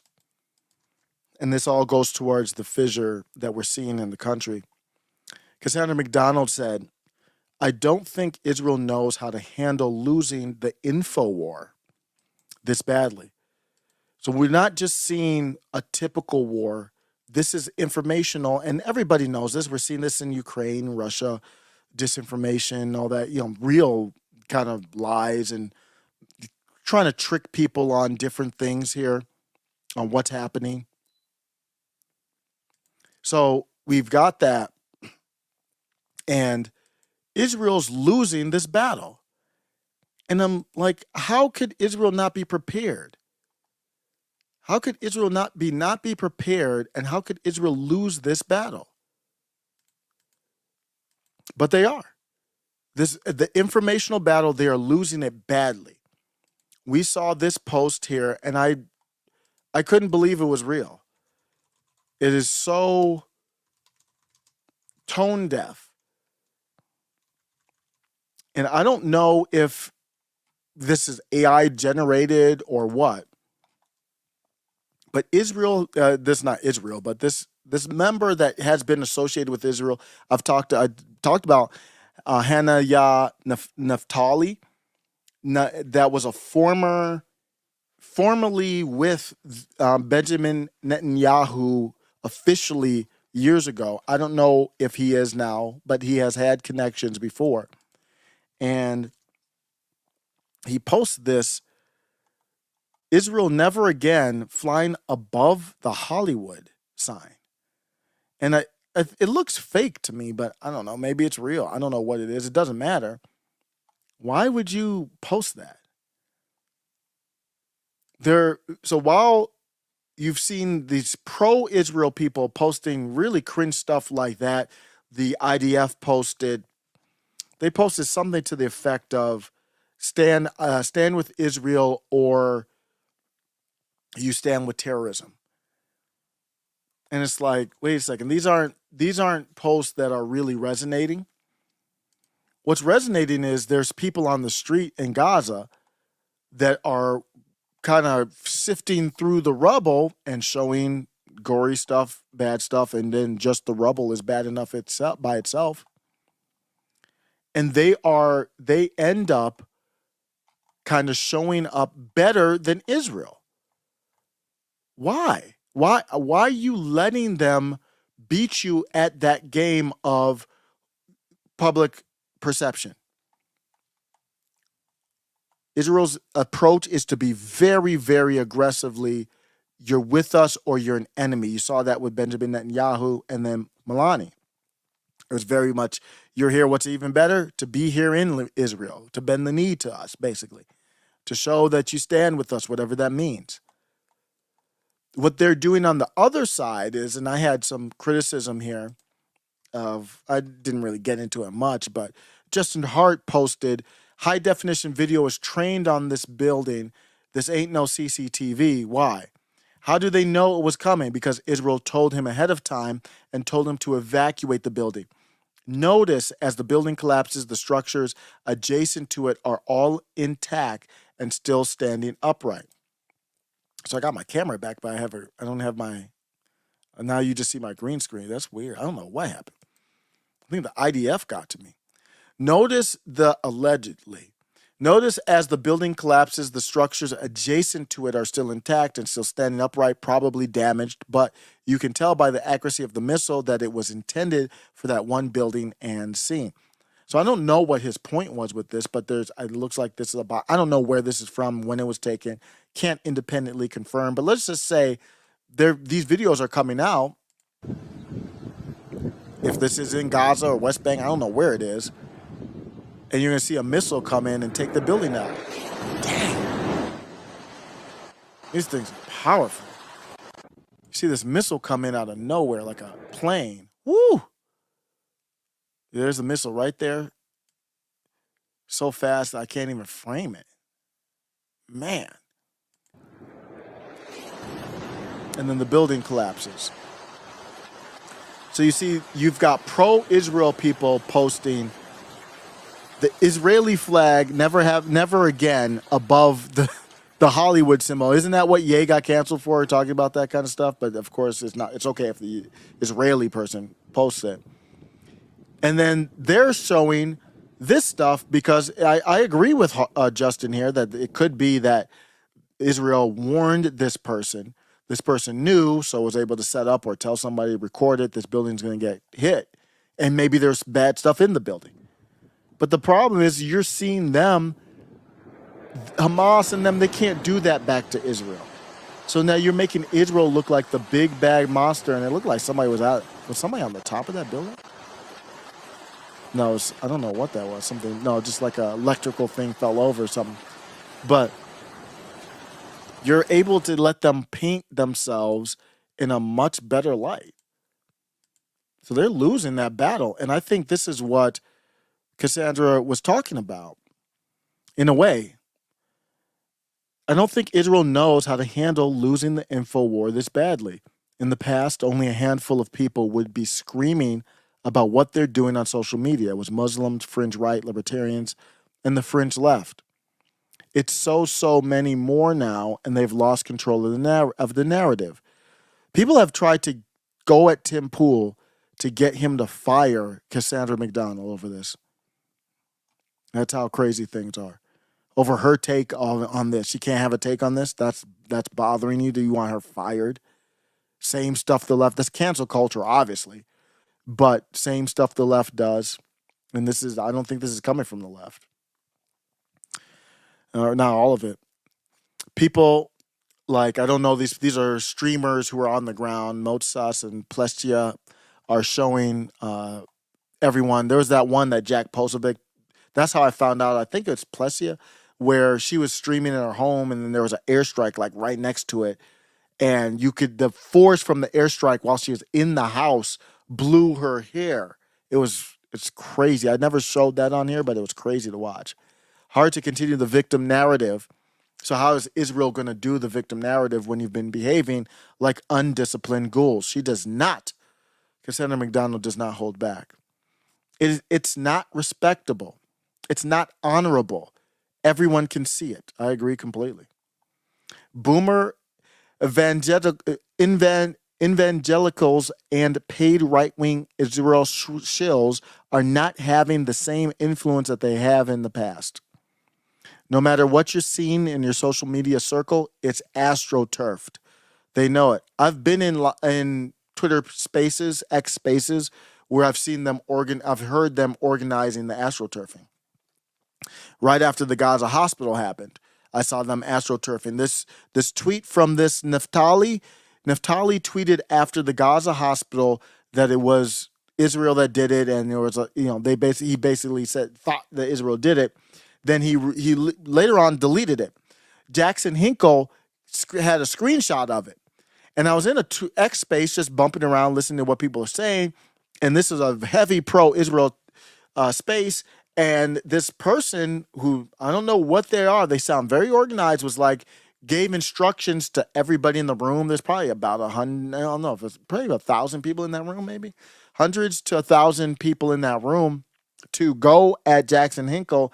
And you can still see the tweets now, to ask him what was the date and time. And I was wondering, I was like, are you going to ask if it's real or not? No, you're going to ask what the date, because he didn't put the date and time in the screenshot. And it was real. The guy admitted it was real. That's why they're acting like lunatics. So they're just losing that battle.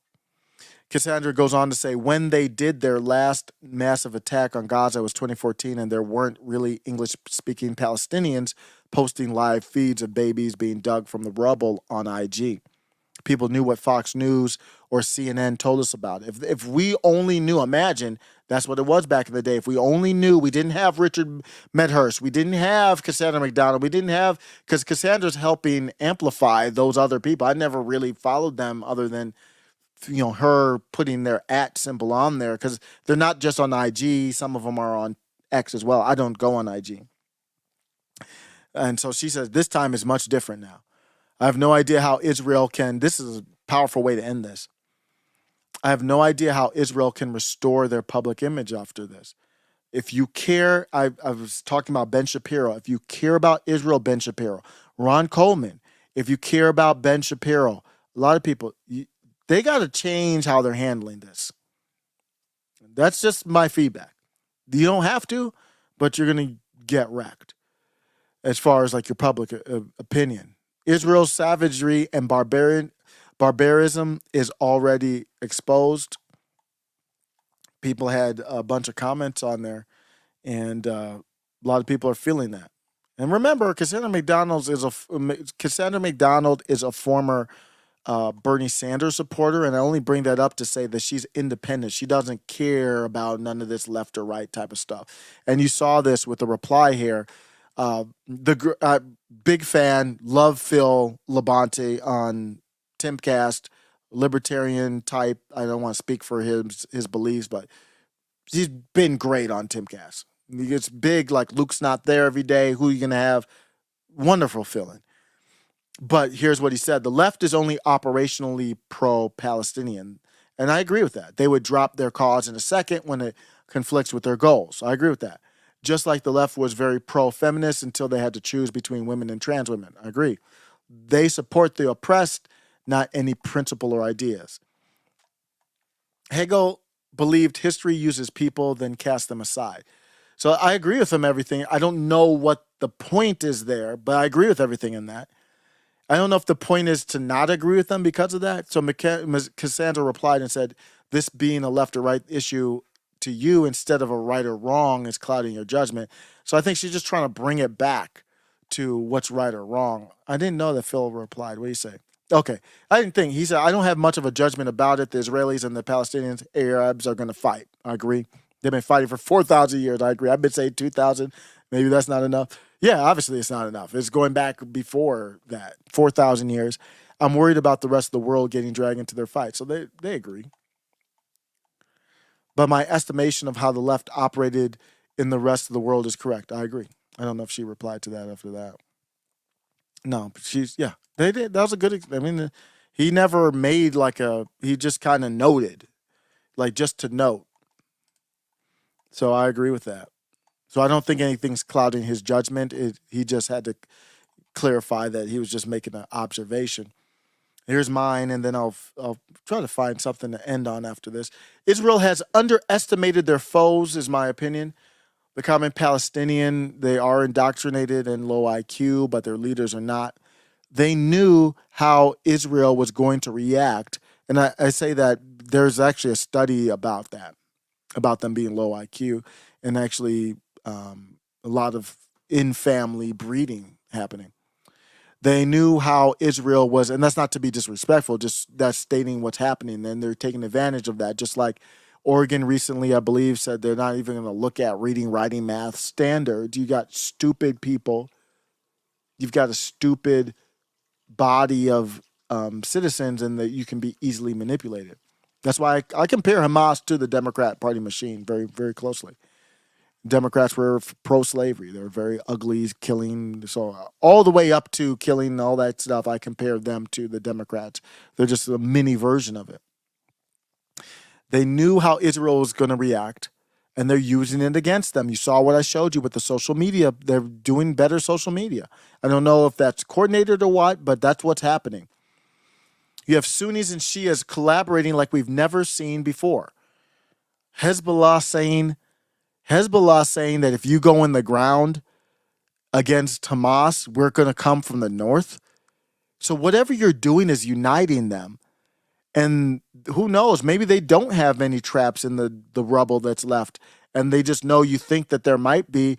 And all they're doing is focusing on rallying the Muslims together with the Gaza. Maybe that's why they played up the Gaza hospital more, potentially, like saying there was more deaths than really were, to rally people in Jordan and Iraq and Iran and everywhere, Syria, and they're kind of rising on up. That's what they're trying to win, is that battle of public perception. All Americans know is easily predictable, brute, clumsy, expensive, messy, destructive, mass collateral damage creating, unsophisticated force. And they know that that's all America does, and Israel in return. We're seeing that manifest through Israel's response. That's what they're doing. That brute, clumsy, expensive, messy, unsophisticated, destructive force.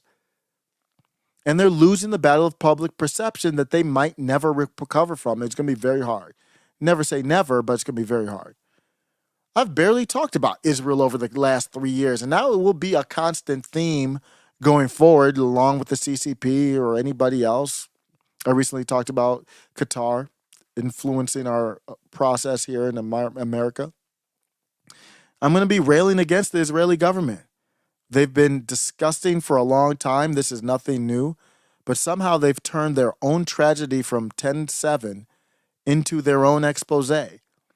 And if we're not careful, I fear that we will suffer from the same fate in America. That's basically China's goal. And that's China loves this, because it's turning the Muslims against America. Other countries, Russia is against America. A lot of other countries are against America. All the people flooding the border or basically hate America. Why they're coming here, I don't know. China's goal is to make every other country despise America in the same way. So I would say it would behoove us to figure out something in a way to kind of not have our public perception destroyed in this way. That's part of the battle that we're not poised to win at. I'll say that much. All right, so I'm gonna be going out. Yeah, my camera went out, and I got I don't know what happened. Camera went out. I'm just looking at these. I'm looking at the settings. Like, where's my background? It says my background's on, but it's not on. I don't know what's going on. Yeah, it's probably just needs to be reset. But all right, I'm gonna be out. I'll probably be able to. I'm gonna text you. I don't know if Ray's still in the chat. I'm going really late. I'm gonna text Ray. We might do I might want to do an X Space tomorrow. I will be available to do an X Space around 6 p.m. Eastern. So I'll holler at him. Toy Mafia, you still around? Appreciate you. I had a lot to get off the chest this time. I wanted to find something happy to end with. I'm always like looking for something. There's not always a happy ending, obviously. Maybe I can get a Carrie Lake drop or something. Carrie Lake always cheers me up. The patriotism of Carrie Lake. She hasn't said a lot about this. That she's busy with the Senate run, of course. Let's go see what's up with Carrie Lake real quick. See if there's any new Carrie Lake news or something.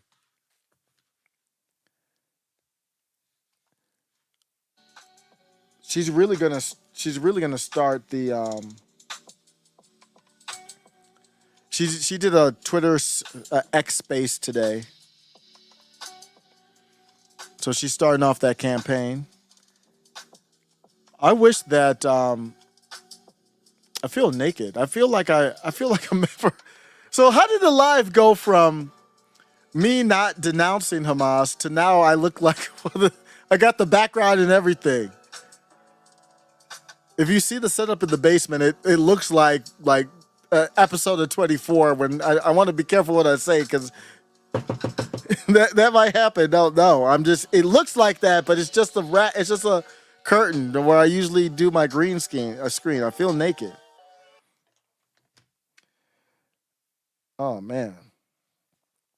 But let me take a look and see what happened here. Let's see if I can find anything new with Carrie Lake.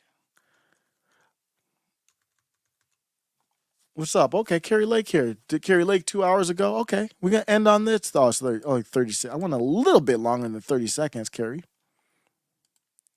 Let me see what she's got on her timeline. I want to see her. What's her position on? She's definitely very pro-Israel. I know. I mean, every single politician in America is pro-Israel. But I'm serious. I'm going to see if she said anything recently or if I'm missing anything. Israel and the media. Brilliant take by Carrie Lake. Let's take a look at this real quick. I have not seen this. This is from 2 days ago. Carrie Lake wrote it. Town Hall. See what she did. As a former journalist, let's look through some of this. I'm not going to read the whole thing, but let's look through. I'm curious what her take is.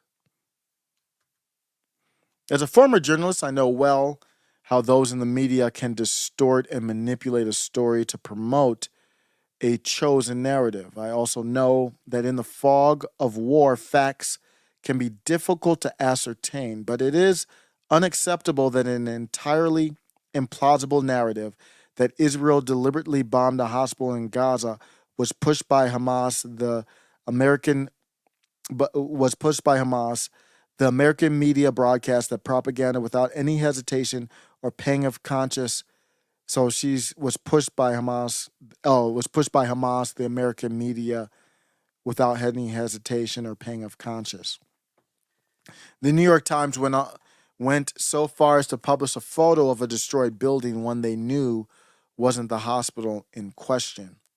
I tried to end on a happy note, and the note wasn't so happy. So it's not that I necessarily disagree with her, but that's not my takeaway from the hospital. And I don't think that's the populist takeaway from the hospital. The populist takeaway from the hospital is, number one, let's look at the government and the leaders and what they did. I've already talked about that. I'm not going to rehash that, but our own Pentagon is using hymns and haws and hush this words and that words, and they haven't provided an answer. So we need answers. We still have not gotten any answers, Carrie. So I'm disappointed. And she does have to get into those because this is not governor of Arizona anymore. This is Senate. And I'll have to read the whole article, but I want to find something that's a little bit more. I was looking for something positive, not a reason to diss or knock Carrie Lake. Okay, this is from. Okay, so let's listen to this. This might not be a good one either, but this is about her wartime about a week ago. Let's see what her wartime position is on the conflict. Carrie, now that you're vying for a spot in the Senate, foreign affairs would be on your plate. What are your foreign policies, and what role should the U.S. take in the war in Israel? Because it's not a conflict, it's a war. Well, I really thought that President Trump showed us the way on that. Strength. He was so strong on the world stage. Nobody would dare try any of this. And I'll tell you, some of these world leaders are like sharks. They smell blood in the water. And with Joe Biden, you can tell the man is feeble. He's not strong. He's not for America. and they can take advantage of him, and they're taking advantage of America right now. So for starters, we have to get a strong president, and that is President Trump. That's why I've endorsed him and I support him.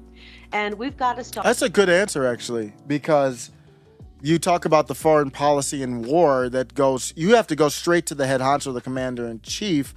Now, but if you're going to go to the Senate, then I think for me, you got to go back to the Senate approving these funds in war. But that is a fair place to start with the commander in chief. Stop pouring our treasure into these endless wars. I've said this from the beginning. I've talked to more voters in Arizona and frankly across the country. Not one has ever told me we need to put more money into Ukraine, yet our feckless lawmakers continue to pour more and more money into Ukraine. We have to invest in America. When America is strong, we are strong on a world stage as well. And one of the things that I want to do immediately is get our energy sector back up and running. And you might say, wait a minute, why would that have anything to do with foreign policy? You didn't talk about Israel. I don't know what date this is from, but weren't they just showing? Yeah, didn't she just talk about Israel? This is Israel we're talking about here. Yeah. I'm not worried about happy endings anymore, okay? On a world stage as well. And one of the things that I want to do immediately is get our energy sector back up and running. And you might say, wait a minute, why would that have anything to do with foreign policy?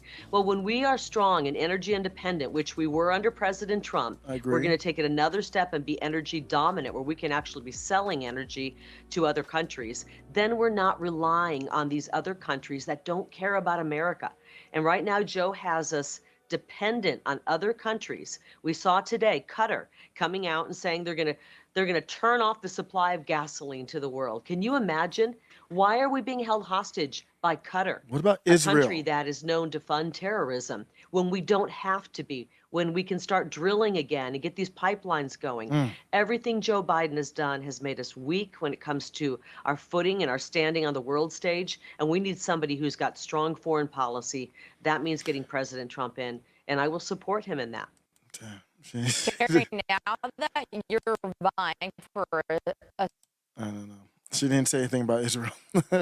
I'm out. I'm out. On that note, on that disappointing note, I'm out. Take care. Peace.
Right. Okay.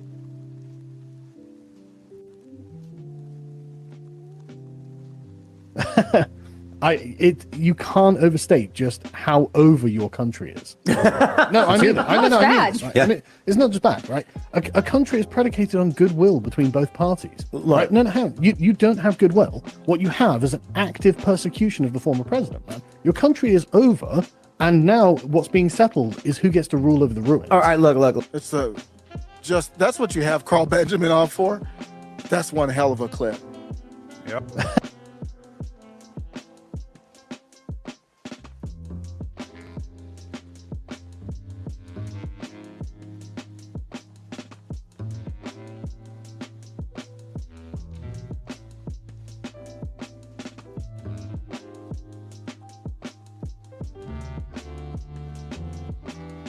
Now, I know what they do because I used to ask them to do it.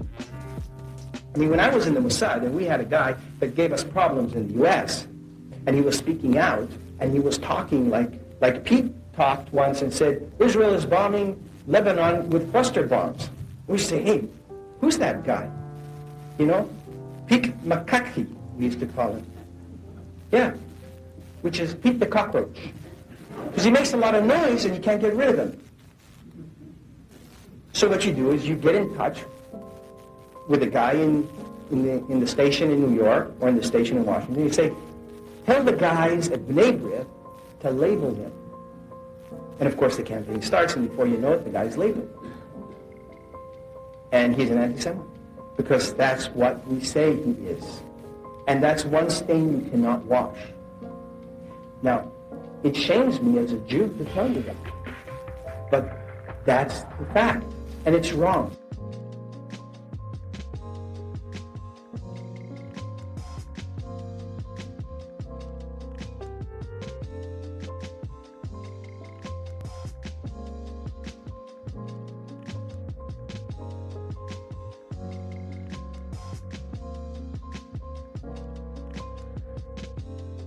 Bethesda. Just want to say a little something.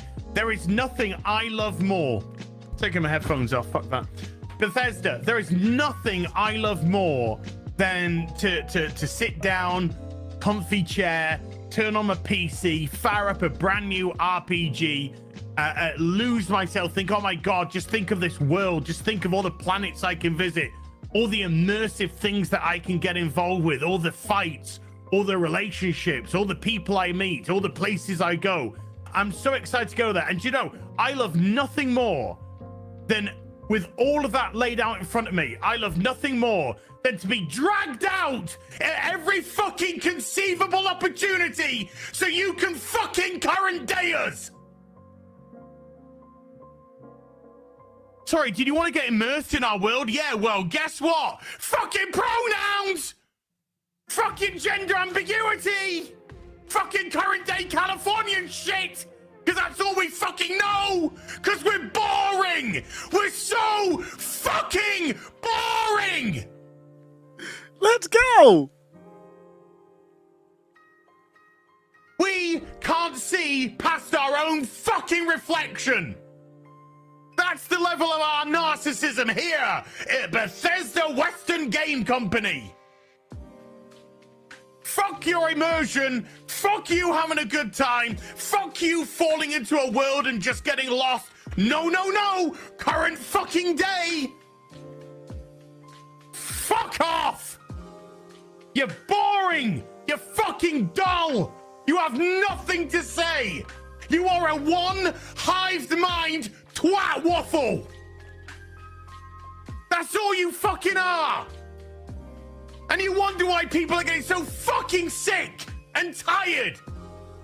You take everything we love, all our immersions, all our fantasies, all our escapism, and you just can't help shovel your dog shit, fucking crap ideology into everything, every single solitary fucking thing.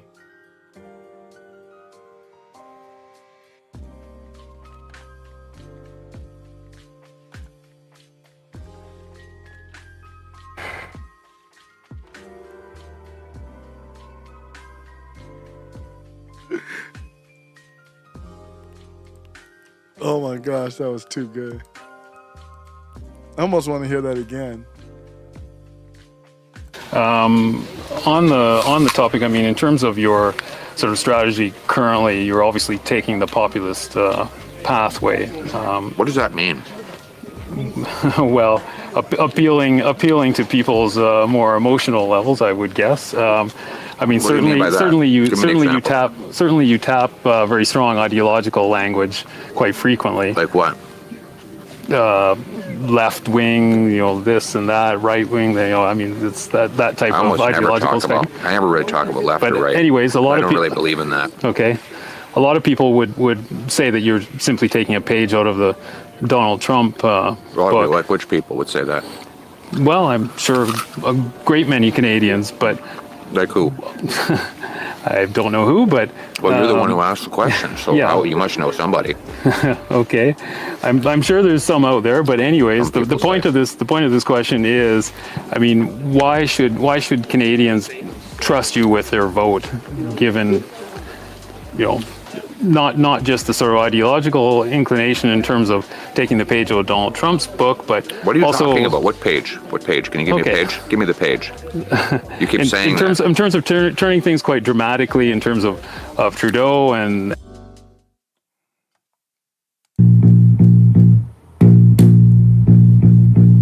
Sunshine, blue skies, please go away.